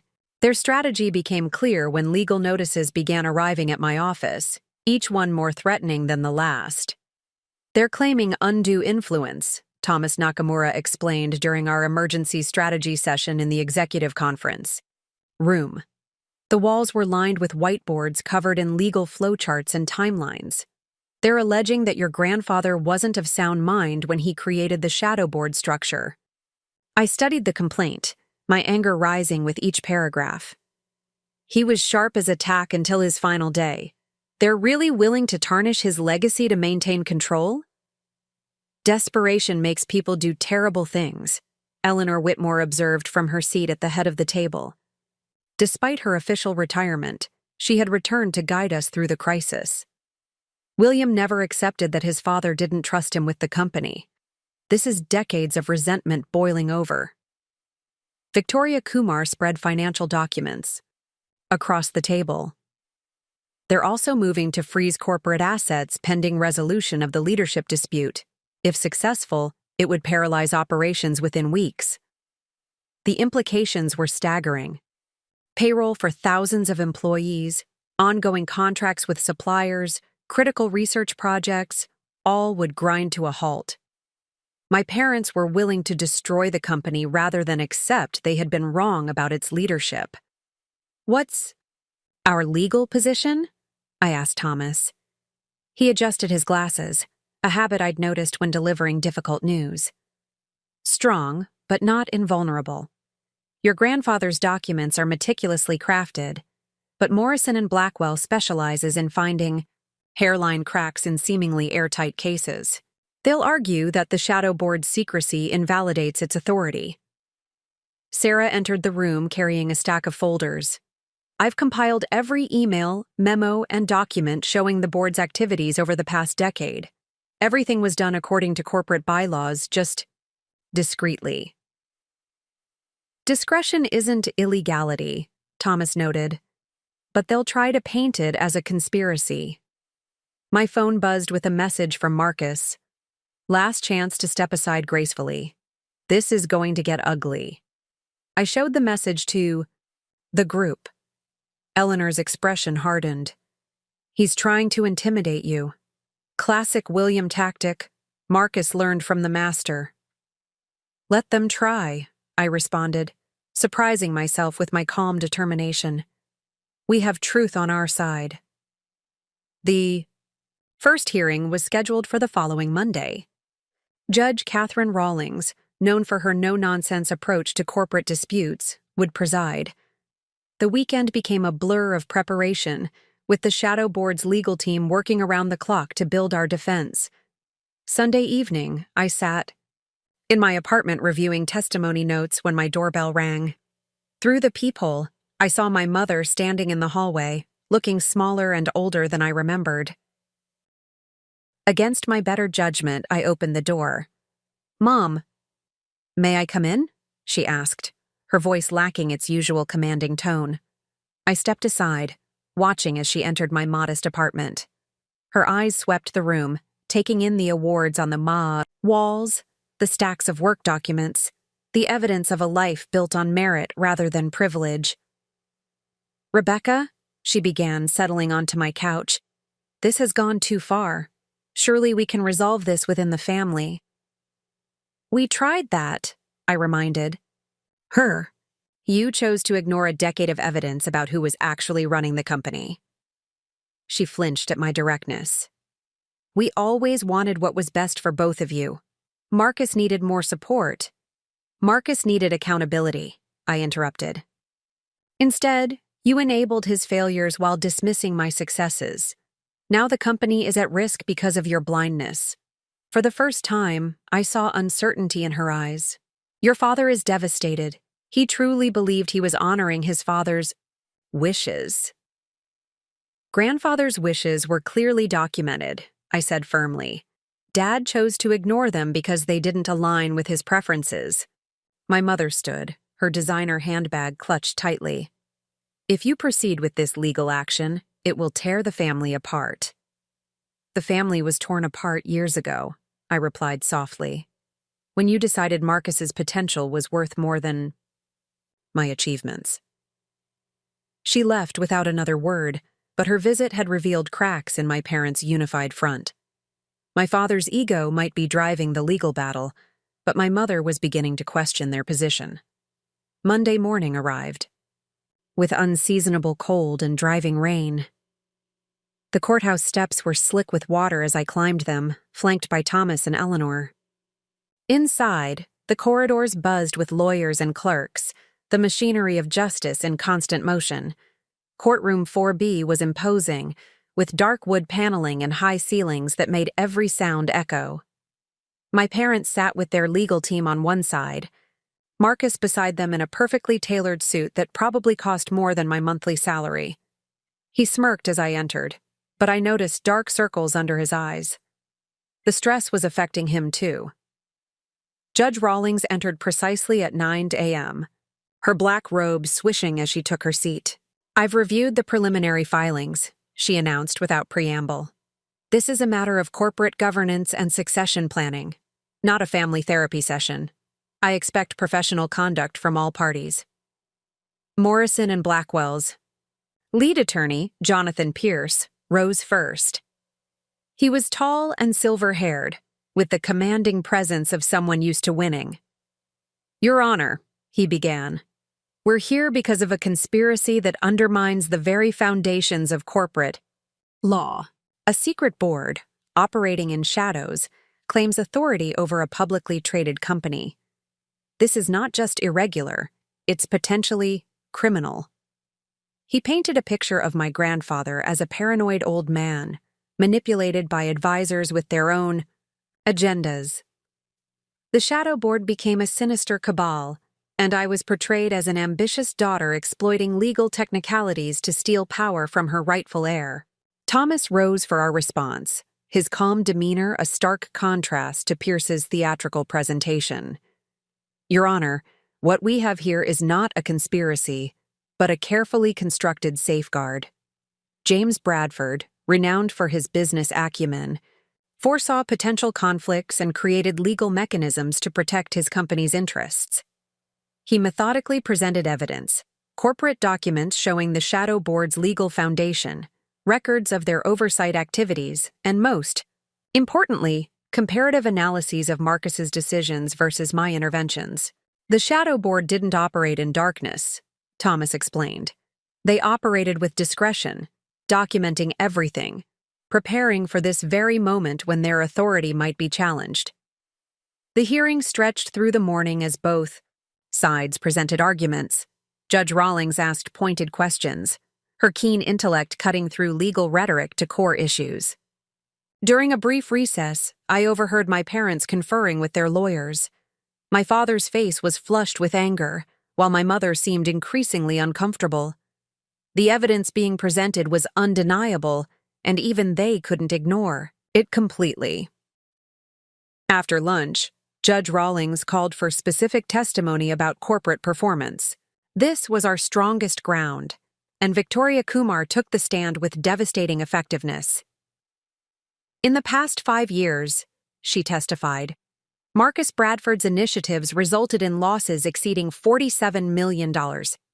During the same period, Rebecca, Bradford's interventions generated over $200 million in savings and new revenue." She presented chart after chart, graph after graph, each one illustrating the stark contrast between promise and performance. The courtroom fell silent as the magnitude of the disparity became clear. Pierce tried to cross-examine aggressively. "These numbers could be manipulated, interpreted differently." "These are audited financial statements," Victoria interrupted, calmly. "Prepared by independent accountants and verified by external regulators. The numbers don't lie, Mr. Pierce." As the afternoon wore on, the momentum shifted decisively in our favor. Even Judge Rawlings seemed impressed by the thoroughness of my grandfather's planning and the shadow board's meticulous documentation. The turning point came when Eleanor took the stand. At 75, she commanded the courtroom with quiet authority, her testimony carrying the weight of decades of corporate experience. "James Bradford was the sharpest mind I've ever encountered," she stated firmly. "Every decision was calculated, every contingency planned for. The shadow board wasn't created out of paranoia. It was created out of love for his company and concern for its future." She looked directly at my parents. He knew his son's limitations and his grandson's weaknesses, but he also saw his granddaughter's potential. Everything he did was to ensure Bradford Industries would survive and thrive. Pierce attempted to challenge her credibility. "Ms. Whitmore, isn't it true you were personally loyal to James Bradford? Perhaps too loyal to be objective?" Eleanor's eyes flashed. "My loyalty was to the company and its stakeholders. If that meant supporting structures that prevented its destruction through nepotism and incompetence, then yes, I was loyal to that cause. As the day concluded, Judge Rawlings announced she would review all evidence before ruling on the preliminary injunction. This case raises important questions about corporate governance and family business succession, she noted. My decision will be based solely on legal merits, not emotional appeals. Outside the courthouse, reporters waited with cameras and microphones. My parents hurried past without comment, but Marcus couldn't resist a statement. "This isn't over," he declared to the cameras. "Bradford Industries belongs to the Bradford family, not shadow organizations." I chose not to respond publicly, following Thomas's advice to let our legal arguments speak for themselves. But as I walked away, I heard a reporter ask Marcus about the $47 million in losses. His stammered response revealed more than any prepared statement could. That evening, the shadow board gathered in my apartment for an informal debrief. The mood was cautiously optimistic, but Eleanor warned against premature celebration. "Your parents still have options," she cautioned. "They might try to rally minority shareholders or launch a public relations campaign." As if on cue, my phone lit up with news alerts. Marcus had given an exclusive interview to Business Chronicle, portraying himself as a visionary entrepreneur stifled by conservative thinking. The article mentioned the legal battle, spinning it as a clash between innovation and tradition. "Let him talk," Richard Chen advised.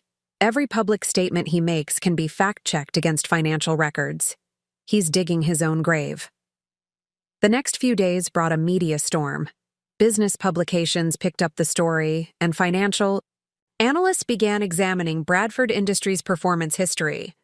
The narrative my parents had carefully constructed for years began to crumble under scrutiny. Employees started reaching out to me privately, expressing support and sharing their own experiences with Marcus's mismanagement. Department heads who had remained neutral began aligning with the shadow board's position, recognizing that their jobs and the company's future were at stake. On Thursday, an unexpected ally emerged. James Wilson, a respected board member who had initially supported my parents, requested a private meeting.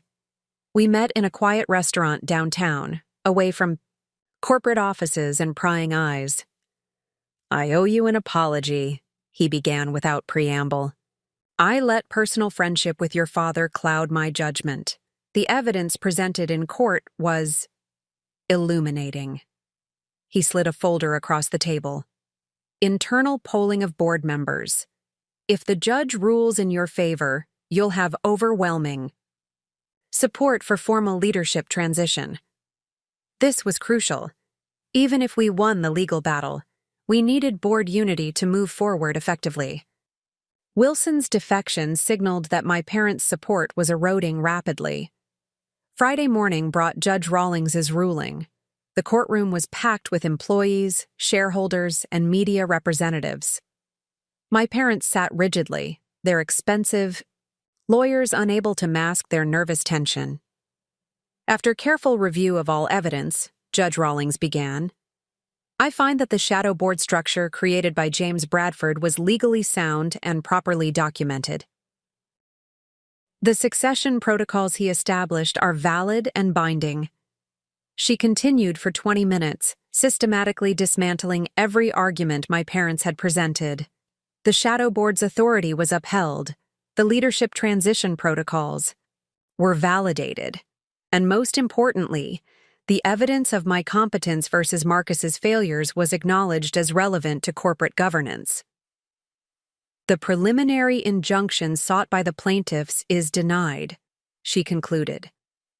"The board of directors shall proceed with leadership evaluation as outlined in James Bradford's succession documents." The courtroom erupted. My parents sat in stunned silence as their lawyers hurriedly gathered papers. Marcus stormed out, followed by cameras and reporters.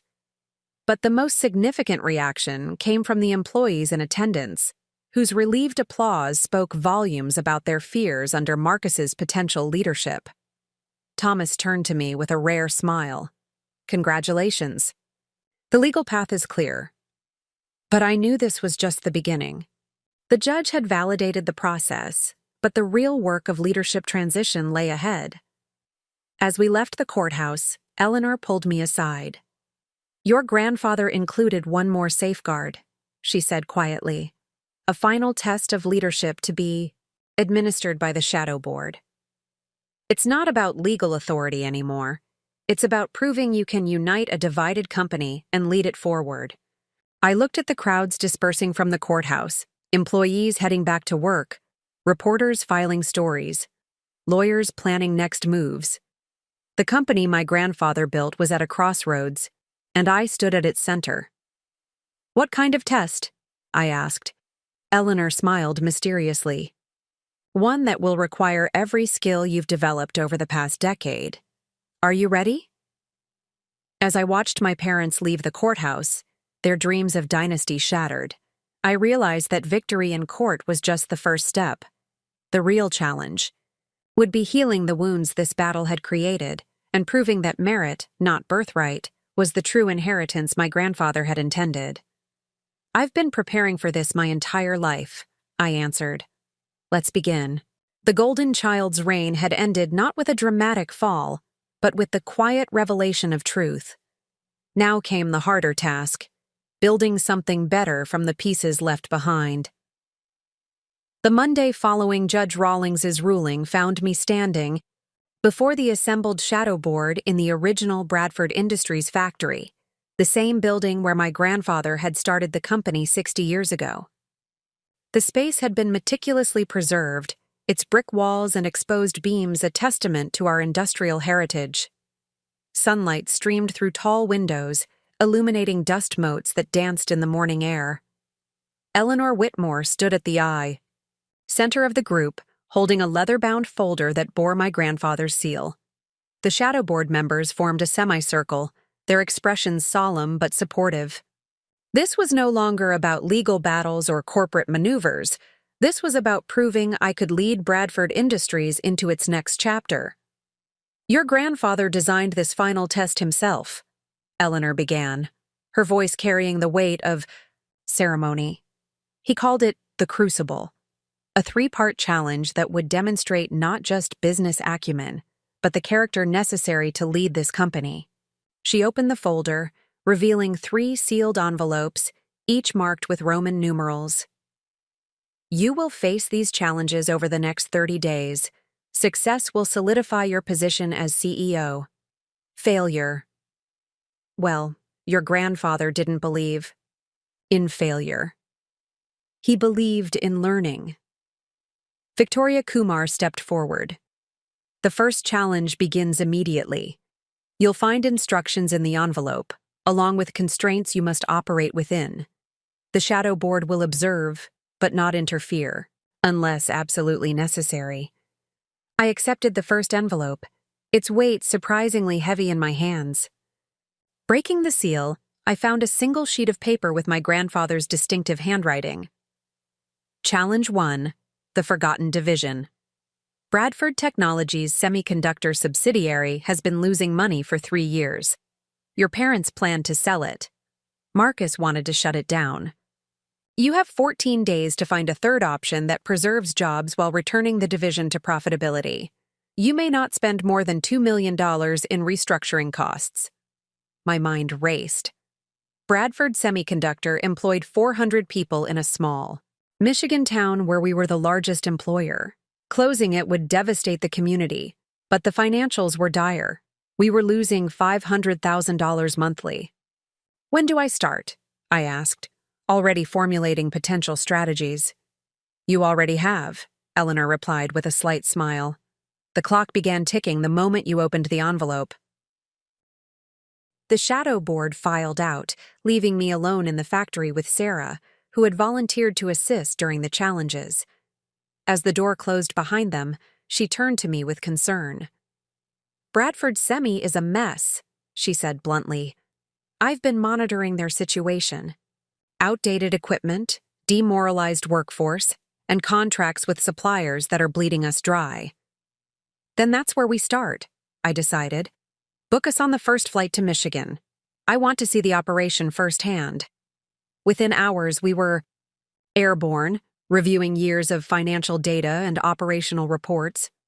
The picture that emerged was complex, but not hopeless. The division had once been highly profitable, producing specialized chips for industrial applications. But management had failed to adapt to changing market demands.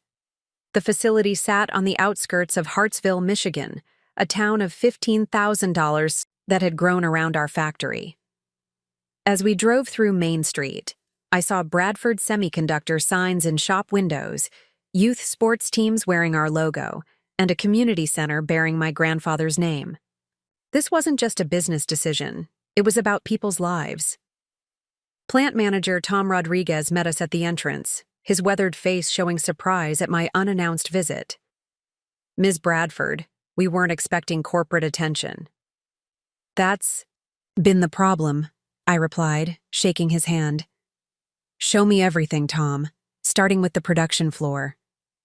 The tour revealed what the reports had hidden: dedicated employees working with equipment 2 generations out of date, innovative workarounds to maintain production despite resource constraints, and a wealth of untapped expertise. These people hadn't failed the company had failed them. In the break room, I held an impromptu town hall with the first shift workers. Their initial wariness gave way to cautious hope as I listened to their concerns and ideas. Many had suggestions for improvements but felt management never listened. "We could retool for automotive chips," suggested Maria Hernandez, a senior engineer. "Electric vehicles need exactly the kind of specialized semiconductors we use to excel at producing." "But that would require new equipment," another worker countered. "Corporate won't invest in a failing division." "Corporate is standing right here," I reminded them, "and I'm listening." Over the next 5 days, I immersed myself in every aspect of the operation. I worked alongside line operators, attended quality control meetings, and spent evenings reviewing proposals from the engineering team. A plan began to crystallize, not just to save the division, but to transform it. The key insight came from studying our old contracts. We still held patents for industrial-grade chips that newer manufacturers couldn't replicate. By focusing on this niche market and updating our production capabilities strategically, we could command premium prices. I called an emergency video conference with the shadow board on day 7. "I need approval to reallocate $1.8 million from the Corporate Innovation Fund," I announced. "Bradford Semi will pivot to producing specialized chips for industrial automation and electric vehicles." Richard Chen looked skeptical. "The market analysis?" I shared my screen, displaying detailed projections. 3 major automotive suppliers have already expressed interest. With targeted equipment upgrades and a focused product line, we project profitability within 6 months.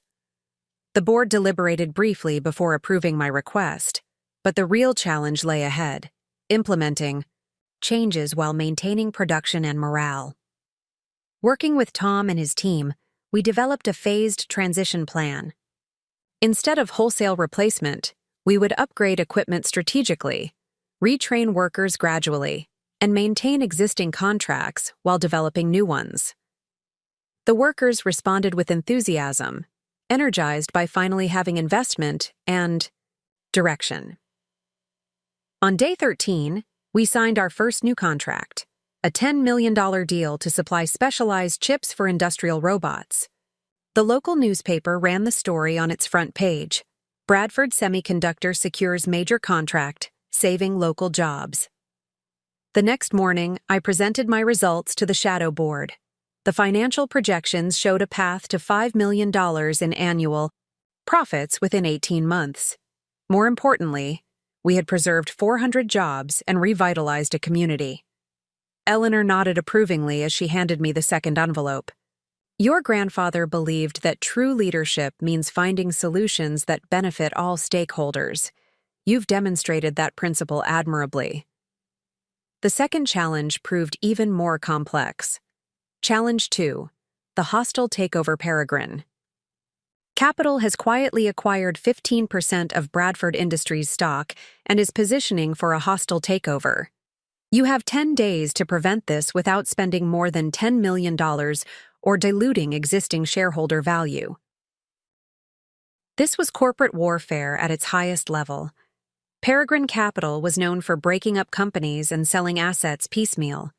Their involvement suggested someone had leaked information about our family conflict, seeing vulnerability to exploit. I assembled a war room in the executive suite, bringing together experts in corporate defense, financial strategy, and shareholder relations. The first priority was understanding Peregrine's strategy and identifying potential allies. Sarah's research revealed troubling connections.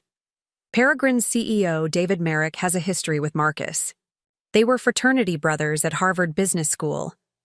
This might not be a coincidence. The implications were staggering. Had Marcus, bitter from his legal defeat, facilitated this attack on his own family's company? The possibility added personal betrayal to corporate threat. I spent 3 days analyzing Peregrine's previous takeovers, identifying patterns in their approach.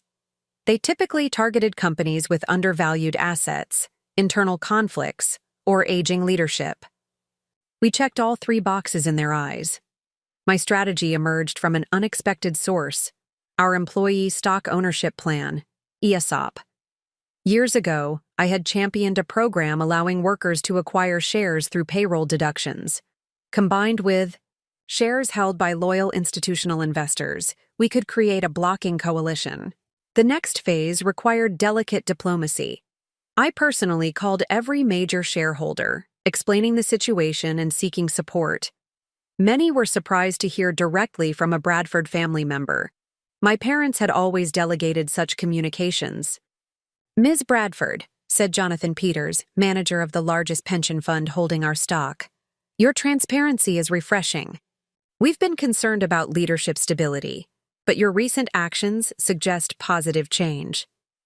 By day 7, I had secured pledges from shareholders controlling 45% of outstanding stock. Combined with family holdings and employee shares, we had effective control. But Peregrine wasn't finished. They launched a public relations campaign questioning our governance, highlighting the recent family conflict as evidence of dysfunction. Marcus gave interviews supporting their narrative, confirming my suspicions about his involvement. I countered with radical transparency. In an unprecedented move, I published a detailed report on Bradford Industries' performance over the past decade, highlighting the contrast between areas I had managed versus those under Marcus's control. The numbers spoke for themselves. The decisive moment came during an emergency board meeting on day 9. Peregrine had formally announced their takeover bid, offering a 20% premium over market price. Some board members wavered, tempted by the short-term gain. I stood before them, passion overriding my usual reserve. This isn't just about share price. It's about legacy, community, and the 15,000 people who depend on us. Peregrine will strip our assets and destroy everything my grandfather built. Then I revealed my master stroke, a strategic partnership with Sterling Industrial Group, a company I had quietly negotiated with throughout the crisis. They would acquire a 10% stake at a 25% premium, providing capital for expansion while respecting our independence. The board voted unanimously to reject Peregrine's offer and approve the Sterling partnership. Within hours, Peregrine announced withdrawal of their bid, citing unfavorable market conditions. Eleanor's eyes shone with pride as she presented the final envelope. "Your grandfather always said that true leaders turn threats into opportunities. You've done exactly that." The third challenge was different. Challenge 3, the future vision. Present a comprehensive 5-year strategic plan for Bradford Industries that honors our heritage while positioning us for future growth. You have 7 days. The plan must address technology disruption, workforce development, and social responsibility. This wasn't about solving an immediate crisis, but defining a path forward. I retreated to my apartment, surrounding myself with market research, technology forecasts, and employee feedback collected over years. For 3 days, I worked almost without sleep, crafting a vision that balanced tradition with innovation. The plan centered on 3 pillars: digital transformation of our manufacturing processes, investment in sustainable technologies, and creation of an apprenticeship program to develop next-generation talent. But something was missing. The plan was solid but lacked the boldness my grandfather would have expected. On day 4, inspiration struck during a video call with Maria Hernandez from Bradford Semiconductor. "We're already adapting our chips for electric vehicles," she mentioned. "What if we went further, developed complete power management systems?" That night, I rewrote the entire plan, centering it on a bold pivot: transforming Bradford Industries from a traditional manufacturer into a technology-driven industrial solutions provider. We would leverage our manufacturing expertise to create smart factories, integrate AI into production processes, and develop proprietary technologies for emerging industries. The workforce development component became equally ambitious: a corporate university offering credentials in advanced manufacturing, partnerships with technical colleges, and a commitment to retraining workers displaced by automation. On the IEI 7th day, I presented my vision to the assembled shadow board, employees, and select media representatives. Using multimedia presentations, virtual reality demonstrations, and detailed financial projections, I painted a picture of Bradford Industries' future that was both inspiring and achievable. My grandfather built this company on the principle that American manufacturing could compete through innovation, I concluded. We will honor that legacy not by preserving the past, but by defining the future. The room erupted in applause. Even hardened board members seemed moved by the scope of the vision. Eleanor approached the podium, carrying a final sealed envelope. "There is one more item," she announced, her voice carrying across the suddenly quiet room. "A letter from James Bradford, to be read upon successful completion of the crucible." With trembling hands, I opened the envelope and read aloud. "My dearest Rebecca, if you are reading this, you have proven what I always knew, that you possess not just the intelligence and skill to lead, but the heart and wisdom to lead well. Your parents' favoritism toward Marcus was their failing, not yours. I watched you grow, saw you develop the quiet strength that builds lasting success. Every challenge you faced, every obstacle you overcame, prepared you for this moment. Leadership is not about power or recognition. It's about service to employees, customers, communities, and the greater good. You have demonstrated understanding of this fundamental truth. I leave you not just a company, but a responsibility. Bradford Industries has always been more than a business. It's a testament to what dedication, integrity, and vision can achieve. Carry it forward with pride. Your loving grandfather, James." Tears flowed freely as I finished reading. The room remained silent, acknowledging the profound moment. Eleanor stepped forward, holding a ceremonial gavel. "By unanimous vote of the Board of Directors, I hereby appoint Rebecca Bradford as Chief Executive Officer of Bradford Industries, effective immediately." As applause filled the room, I thought of the journey that had brought me here. Years of working in shadows, of being overlooked and undervalued, of persevering despite discouragement. The golden child had fallen not through malice, but through truth revealed. And in that revelation, I had found not just my inheritance, but my purpose. Later that evening, as celebrations continued throughout the company, I stood alone in my new office, looking out over the city my grandfather had helped build.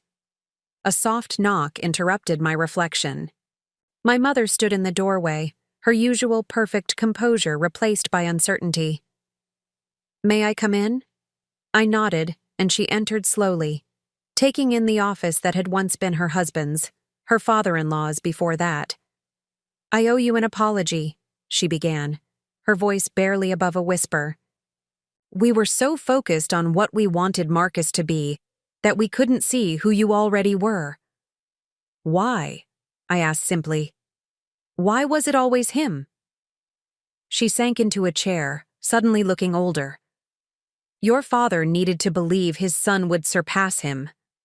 And I supported that narrative because it was easier than confronting the truth. We failed you, Rebecca, both as parents and as stewards of this company. Her admission, so long in coming, brought more sadness than satisfaction. What happens now? Your father is struggling to accept reality. Marcus is angry, but I think part of him is relieved. The pressure of expectations he could never meet was crushing him too.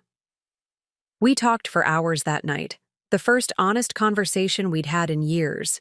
While our relationship would never be what it might have been, understanding began to replace resentment. As dawn broke over the city, I returned to my desk, energized by the challenges ahead. The company my grandfather built was entering a new era, guided by the principles he had instilled and the vision I would bring. The inheritance I received wasn't just wealth or position. It was the opportunity to prove that merit, integrity, and quiet determination could triumph over privilege and pretense. The golden child's tarnished crown had been replaced by something far more valuable, the genuine respect of those I led and the knowledge that I had earned every bit of my success. My grandfather's final test hadn't just been about business acumen or leadership skills. It had been about character, about finding solutions that elevated everyone, about turning adversity into opportunity, about leading with both strength and compassion. As Bradford Industries' new CEO, I was ready to write the next chapter in our story, one that would make my grandfather proud and prove that true inheritance isn't what you're given, but what you earn. 6 months had passed since the dramatic transition of power at Bradford Industries, and the company had entered what the business press was calling its Renaissance period. From my office on the 40th floor, I watched the sun rise over a transformed corporate landscape. The changes we had implemented were already bearing fruit, but the real work of cultural transformation was just beginning. The first order of business had been establishing trust with employees who had grown cynical after years of mismanagement. I instituted weekly town halls, visiting each of our facilities personally to listen to concerns and share our vision for the future. The high contrast with Marcus's proposed slash-and-burn approach couldn't have been starker. People don't resist change, Eleanor had advised me during those early days. They resist being changed without understanding why. Taking this wisdom to heart, I made transparency the cornerstone of my leadership style. Every major decision was explained, every strategy was communicated clearly, and every voice was given the opportunity to be heard. The effect on morale was immediate and profound. One particular morning stood out in my memory. I had arrived at our Detroit manufacturing plant at 5 a.m. to meet with the night shift workers. These were the people Marcus had planned to lay off, viewing them as expendable numbers on a spreadsheet rather than skilled craftspeople with families and futures tied to our success. "Ms. Bradford," said James Wilson, a veteran machinist with 30 years of service, "we've heard a lot of CEOs make promises. What makes you different?" I looked him in the eye and replied, "Because I've been where you are. I've worked in the shadows, keeping this company afloat while others took credit. I know what it means to be overlooked and undervalued. That ends now." The room fell silent, then erupted in applause. Word of that meeting spread throughout the company, marking a turning point in employee relations. People began to believe that change was possible. Our financial performance reflected this cultural shift. Within 6 months, productivity had increased by 15%, quality defects had decreased by 30%, and employee retention had reached a 5-year high. The markets responded positively, with our stock price climbing steadily as analysts recognized the stability that competent leadership brought. But success brought its own challenges. As Bradford Industries regained its footing, competitors, who had been circling like vultures, now viewed us as a renewed threat. Industrial espionage attempts increased, and we faced aggressive poaching of our top talent. I addressed these challenges head-on, implementing robust security protocols while creating compelling reasons for our best people to stay. We launched an innovation incubator that allowed employees to develop their own projects with company support. We established a profit-sharing program that aligned everyone's interests with the company's success. The transformation wasn't limited to internal operations. Our approach to community engagement underwent a radical overhaul. Where Marcus had seen corporate social responsibility as an expensive publicity stunt, I recognized it as fundamental to our long-term success. In Hartsville, Michigan, where we had saved the semiconductor division, we partnered with local schools to create STEM education programs. In Detroit, we converted an abandoned warehouse into a state-of-the-art training center for advanced manufacturing skills. These initiatives weren't just good PR, they were investments in the communities that had sustained us through difficult times. One unexpected challenge came from within my own family. 3 months into my tenure, Marcus attempted a comeback of sorts, launching a competing venture with funding from mysterious overseas investors. The business press eagerly covered what they portrayed as a sibling rivalry, but I refused to take the bait. Let the results speak for themselves, I told our communications team. We're not in competition with shadows of the past. Marcus's venture collapsed within months, unable to secure necessary permits due to the questionable nature of his funding sources. I took no pleasure in his failure, recognizing that his downfall was largely the result of our parents' misguided favoritism that had denied him the opportunity to develop real business acumen. My relationship with my parents remained complex. My father struggled to accept the new reality, retreating into a bitter silence that spoke volumes about his inability to admit error. My mother, however, began a journey of self-reflection that led to tentative steps toward reconciliation. She appeared at my office one rainy afternoon, looking smaller and more vulnerable than I had ever seen her. "I've been seeing a therapist," she admitted, settling into a chair across from my desk. "Trying to understand why I participated in something so destructive to my own daughter." "And what have you learned?" I asked, genuinely curious. "That I was afraid," she said simply. "Afraid that if I acknowledged your competence, it would somehow diminish Marcus. Afraid that challenging your father's vision would fracture our marriage. I chose the path of least resistance, and it nearly destroyed everything." It was the most honest conversation we'd ever had.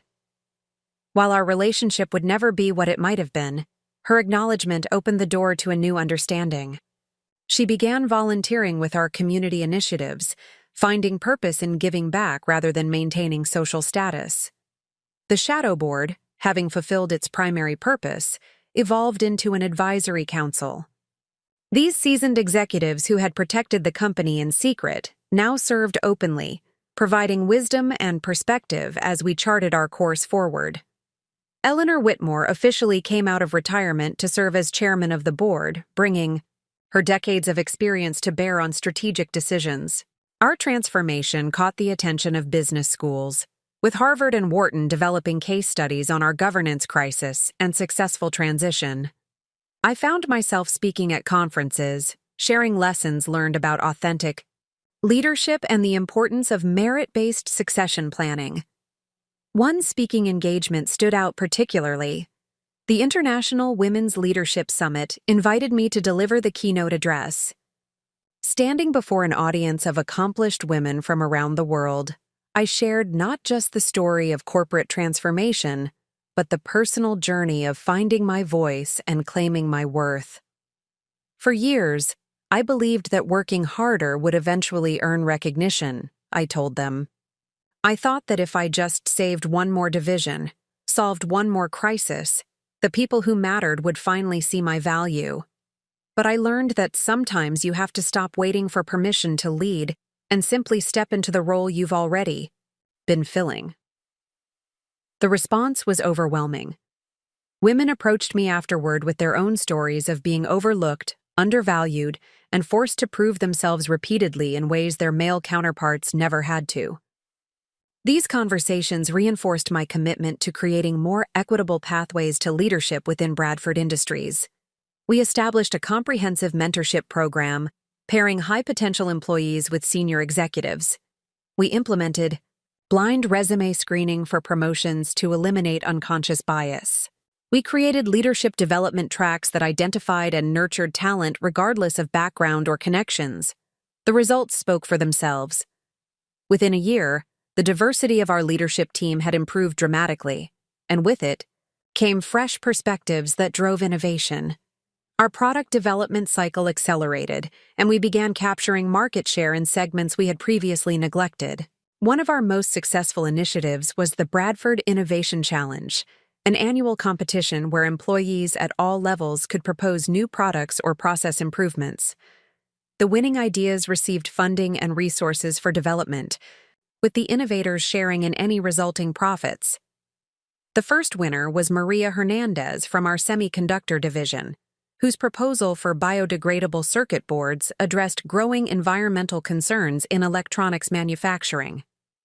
Her innovation not only opened new markets, but positioned Bradford Industries as a leader in sustainable technology.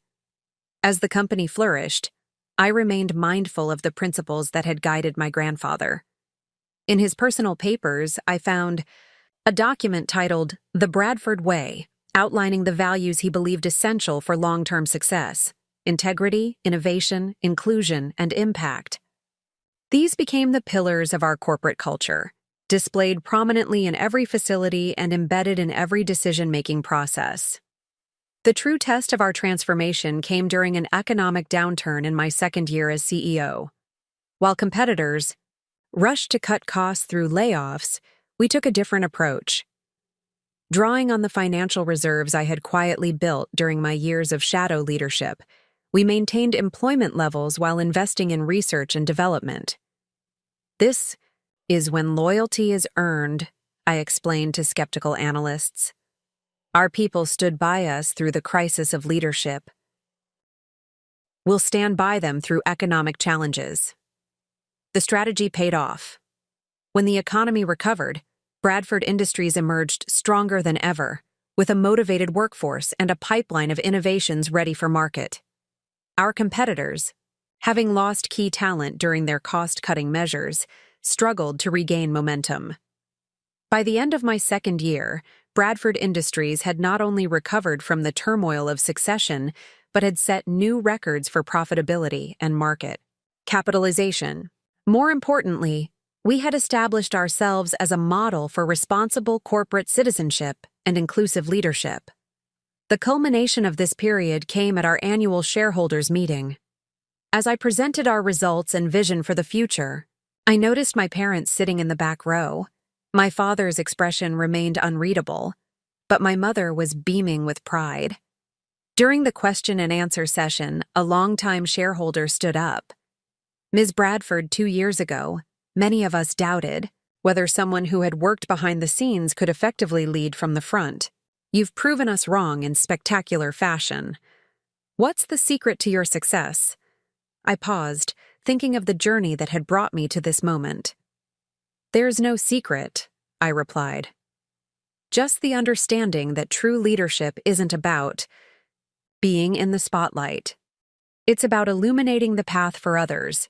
Everything I've accomplished has been possible because of the team around me and the values instilled by my grandfather. After the meeting, Eleanor approached with tears in her eyes. James would be so proud, she said, embracing me. You've not only saved his company, you've elevated it to heights he dreamed of but never achieved. That evening, I stood alone in my office, watching the city lights twinkle below. On my desk sat 3 items: my grandfather's letter, the first employee feedback form praising the new leadership, and a photo from the Innovation Challenge Awards ceremony. Each represented a different aspect of the journey from shadow to spotlight. A knock interrupted my reflection. Sarah entered, carrying a report that required my signature. As she placed it on my desk, she smiled.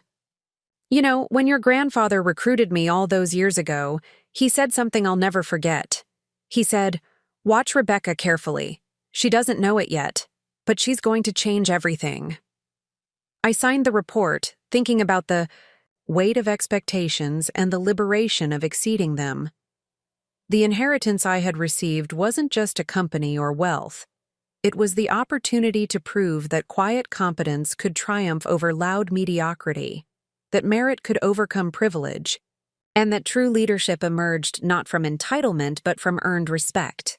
As I prepared to leave for the night, my phone buzzed with a message from Marcus. It was the first communication we'd had since his venture failed. "Congratulations on the shareholder meeting. I finally understand what grandfather saw in you." I'm sorry it took me so long. I stared at the message, feeling a complex mix of emotions. The golden child had finally acknowledged reality, but the cost had been high for everyone involved. Still, his words represented a kind of closure, an end to the rivalry that had never been of my choosing. Driving home through the quiet streets, I reflected on how far we had come. Bradford Industries was no longer just surviving. It was thriving. More importantly, it was doing so with integrity, purpose, and a commitment to all stakeholders. The company my grandfather built had been saved not through legal maneuvering or power plays, but through the simple act of allowing competence to prevail over connection. The next morning brought new challenges and opportunities, as every day did. But now, instead of working in shadows to prevent disasters, I was leading from the front, building something greater than my grandfather could have imagined. The inheritance he had left me wasn't just a company. It was a chance to prove that doing things the right way, even when it was harder, ultimately led to the greatest success. As I walked through the lobby of Bradford Industries, employees greeted me with genuine warmth and respect. Not because I was a Bradford by birth, but because I had earned their trust through actions rather than words. The golden child's fall had made way for something far more valuable, a leader who understood that true inheritance wasn't what you were given, but what you built with what you earned. The future stretched before us, bright with possibility. And for the first time in my life, I faced it not as someone working in the shadows to save a legacy, but as someone creating a new one, built on merit, integrity, and the unwavering belief that the best inheritance of all is the opportunity to prove yourself worthy of trust. 3 years into my tenure as CEO of Bradford Industries, the company had not only stabilized, but was poised for unprecedented growth. The transformation we had achieved domestically caught the attention of international markets, and opportunities for global expansion began presenting themselves with increasing frequency. However, each opportunity brought its own challenges, testing both my leadership abilities and the resilience of the cultural changes we had implemented. The first major international opportunity arrived in the form of a potential partnership with Nakamura Heavy Industries, a Japanese manufacturing conglomerate. Their CEO, Hiroshi Nakamura, no relation to our legal counsel Thomas, had been following our turnaround story and saw potential synergies between our companies. The proposed collaboration would give us access to Asian markets while providing Nakamura with our innovative manufacturing technologies. I flew to Tokyo with a carefully selected team, including Victoria Kumar, whose understanding of Asian business culture proved invaluable. The contrast between Japanese corporate hierarchy and our newly implemented collaborative structure created interesting dynamics during negotiations. "Bradford-san," Hiroshi Nakamura said during our first formal meeting, "your reputation precedes you. We have studied your transformation of Bradford Industries with great interest. However, we must understand, how do you maintain authority while giving so much voice to your employees?" The question cut to the heart of cultural differences in leadership styles. I explained our philosophy carefully, drawing parallels to concepts of collective responsibility that resonated with Japanese business principles. Authority doesn't come from silencing voices, Nakamura-san. It comes from orchestrating them into harmony. When people feel heard and valued, They give their best effort, not because they must, but because they want to.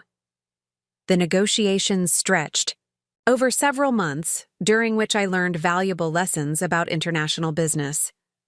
Unlike Marcus's rushed and ill-considered overseas ventures, we approached each decision methodically, respecting cultural nuances while maintaining our core values.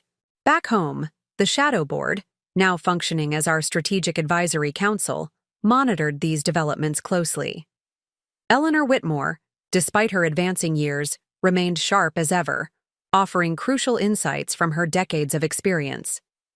"Your grandfather always said that true growth comes from building bridges, not walls," she reminded me during one of our strategy sessions. But he also warned that every bridge must have strong foundations on both sides. Her wisdom proved prescient when we encountered our first major international crisis. A potential acquisition target in Germany, Rheinstahl Technologies, seemed perfect on paper. They possessed advanced robotics capabilities that would complement our manufacturing processes. However, during due diligence, Sarah uncovered troubling connections between Rheinstahl's parent company and the same questionable investors who had backed Marcus's failed venture. I called an emergency meeting of the executive team. The conference room fell silent as I laid out our findings. "We could proceed," I said, "and potentially gain significant technological advantages. Or we walk away, protecting our integrity, but possibly losing market opportunities to competitors less concerned with ethical considerations." The decision weighed heavily. Some board members argued for pragmatism, pointing out that the connection was indirect, and that passing up Rheinstahl could set us back years in robotics development. Richard Chen spoke up. "In the short term, this acquisition makes financial sense. But Rebecca, you've built something more valuable than quarterly profits. You've built trust. One questionable deal could undermine everything we've achieved." His words resonated. I remembered my grandfather's letter. Doing the right thing, no matter how difficult, was always the best path forward. We walked away from the Rheinstahl deal, a decision that initially drew criticism from market analysts. 6 months later, our decision was vindicated when Rheinstahl became embroiled in an international corruption scandal. Companies that had acquired their technology faced investigations and reputational damage. Meanwhile, our stock price surged as investors recognized the value of ethical leadership. The incident reinforced our commitment to principled growth, but it also highlighted the need for developing our own technological capabilities rather than relying solely on acquisitions. I initiated Project Phoenix, a massive R&D investment focused on next-generation manufacturing technologies. To fund this ambitious project without compromising our financial stability, we needed to optimize operations further. I turned to an unexpected source of inspiration: our own employees. The Bradford Innovation Challenge had been so successful domestically that we expanded it globally, creating an internal marketplace of ideas. The results exceeded all expectations. A team from our Brazilian office developed a supply chain optimization algorithm that saved millions annually. Engineers in our German facility created a predictive maintenance system that reduced equipment downtime by 40%. A cross-functional team spanning 3 continents designed a modular production system that revolutionized our flexibility in responding to market demands. These innovations not only funded Project Phoenix, but also positioned Bradford Industries as a leader in Industry 4.0 technologies. We began licensing our solutions to other manufacturers, creating a new revenue stream while helping modernize global industry. As our international presence grew, I faced personal challenges I hadn't anticipated: the constant travel, the weight of decisions affecting thousands of employees across multiple countries, and the relentless pace of global business took their toll. There were moments when I questioned whether I had the stamina to continue. During one particularly difficult period, when a labor dispute in our French facility coincided with regulatory challenges in China, I found myself working 20-hour days. Exhausted and overwhelmed, I retreated to my office, where I kept my grandfather's letters in a desk drawer. That night, I discovered a letter I hadn't read before, marked, "Open when the burden feels too heavy." Dear Rebecca, if you're reading this, you're facing the loneliest aspect of leadership, the moments when responsibility feels crushing and the path forward seems unclear. Remember that strength isn't about bearing weight alone. It's about knowing when to lean on others. You've surrounded yourself with capable people for a reason. Trust them. Delegate not just tasks, but true authority. Your role isn't to have all the answers, but to ask the right questions and empower others to find solutions. The company will face challenges that I cannot foresee, but I know your character. You will find a way forward, not by trying to control everything, but by inspiring others to give their best. Rest when you must. The company needs a leader, not a martyr. With love and confidence, Grandfather. His words provided the perspective I needed. I restructured our executive team, creating regional leadership councils with genuine decision-making authority. This distributed leadership model not only relieved pressure on corporate headquarters, but also allowed for faster, more culturally appropriate responses to local challenges. The transformation paid dividends during our expansion into emerging markets. Unlike competitors who imposed rigid corporate structures, we adapted our model to local conditions while maintaining core values. In India, we partnered with local entrepreneurs to create micro-manufacturing hubs that provided employment in rural areas. In Africa, we invested in education initiatives that developed skilled workers while building long-term market presence.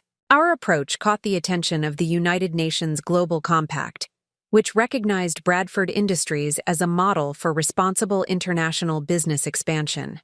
I was invited to address the UN General Assembly on sustainable development through ethical business practices. Standing at the podium in New York, I reflected on the journey from working in shadows to speaking on the world stage.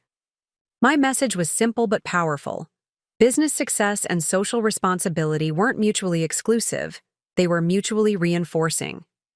True leadership, I told the assembly, isn't measured by the size of your market capitalization, but by the positive impact you have on communities you serve. Profit should be the result of creating value, not extracting it. The speech resonated globally, leading to partnerships with NGOs and government agencies. Bradford Industries became a preferred partner for development projects, opening doors to markets that valued our ethical approach. Not everyone appreciated our principles-driven strategy. Activist investors periodically pressured us to prioritize short-term gains over long-term sustainability. During one contentious shareholder meeting, a hedge fund manager demanded to know why we were leaving money on the table by refusing certain lucrative but ethically questionable opportunities. I responded by sharing a story from our semiconductor division. 3 years ago, we had the option to relocate production to a country with lax environmental regulations. The savings would have been substantial. Instead, we invested in clean technology at our existing facility. Today, that decision has paid off through improved efficiency, employee loyalty, and contracts with environmentally conscious customers. Ethics isn't just about doing right. It's about doing well by doing right. The room erupted in applause, led by long-term shareholders who understood our vision. The hedge fund quietly divested shortly afterward, replaced by institutional investors aligned with our values. Up next, you've got 2 more standout stories right on your screen. If this one hit the mark, you won't want to pass these up. Just click and check them out, and don't forget to subscribe and turn on the notification bell so you don't miss any upload from us.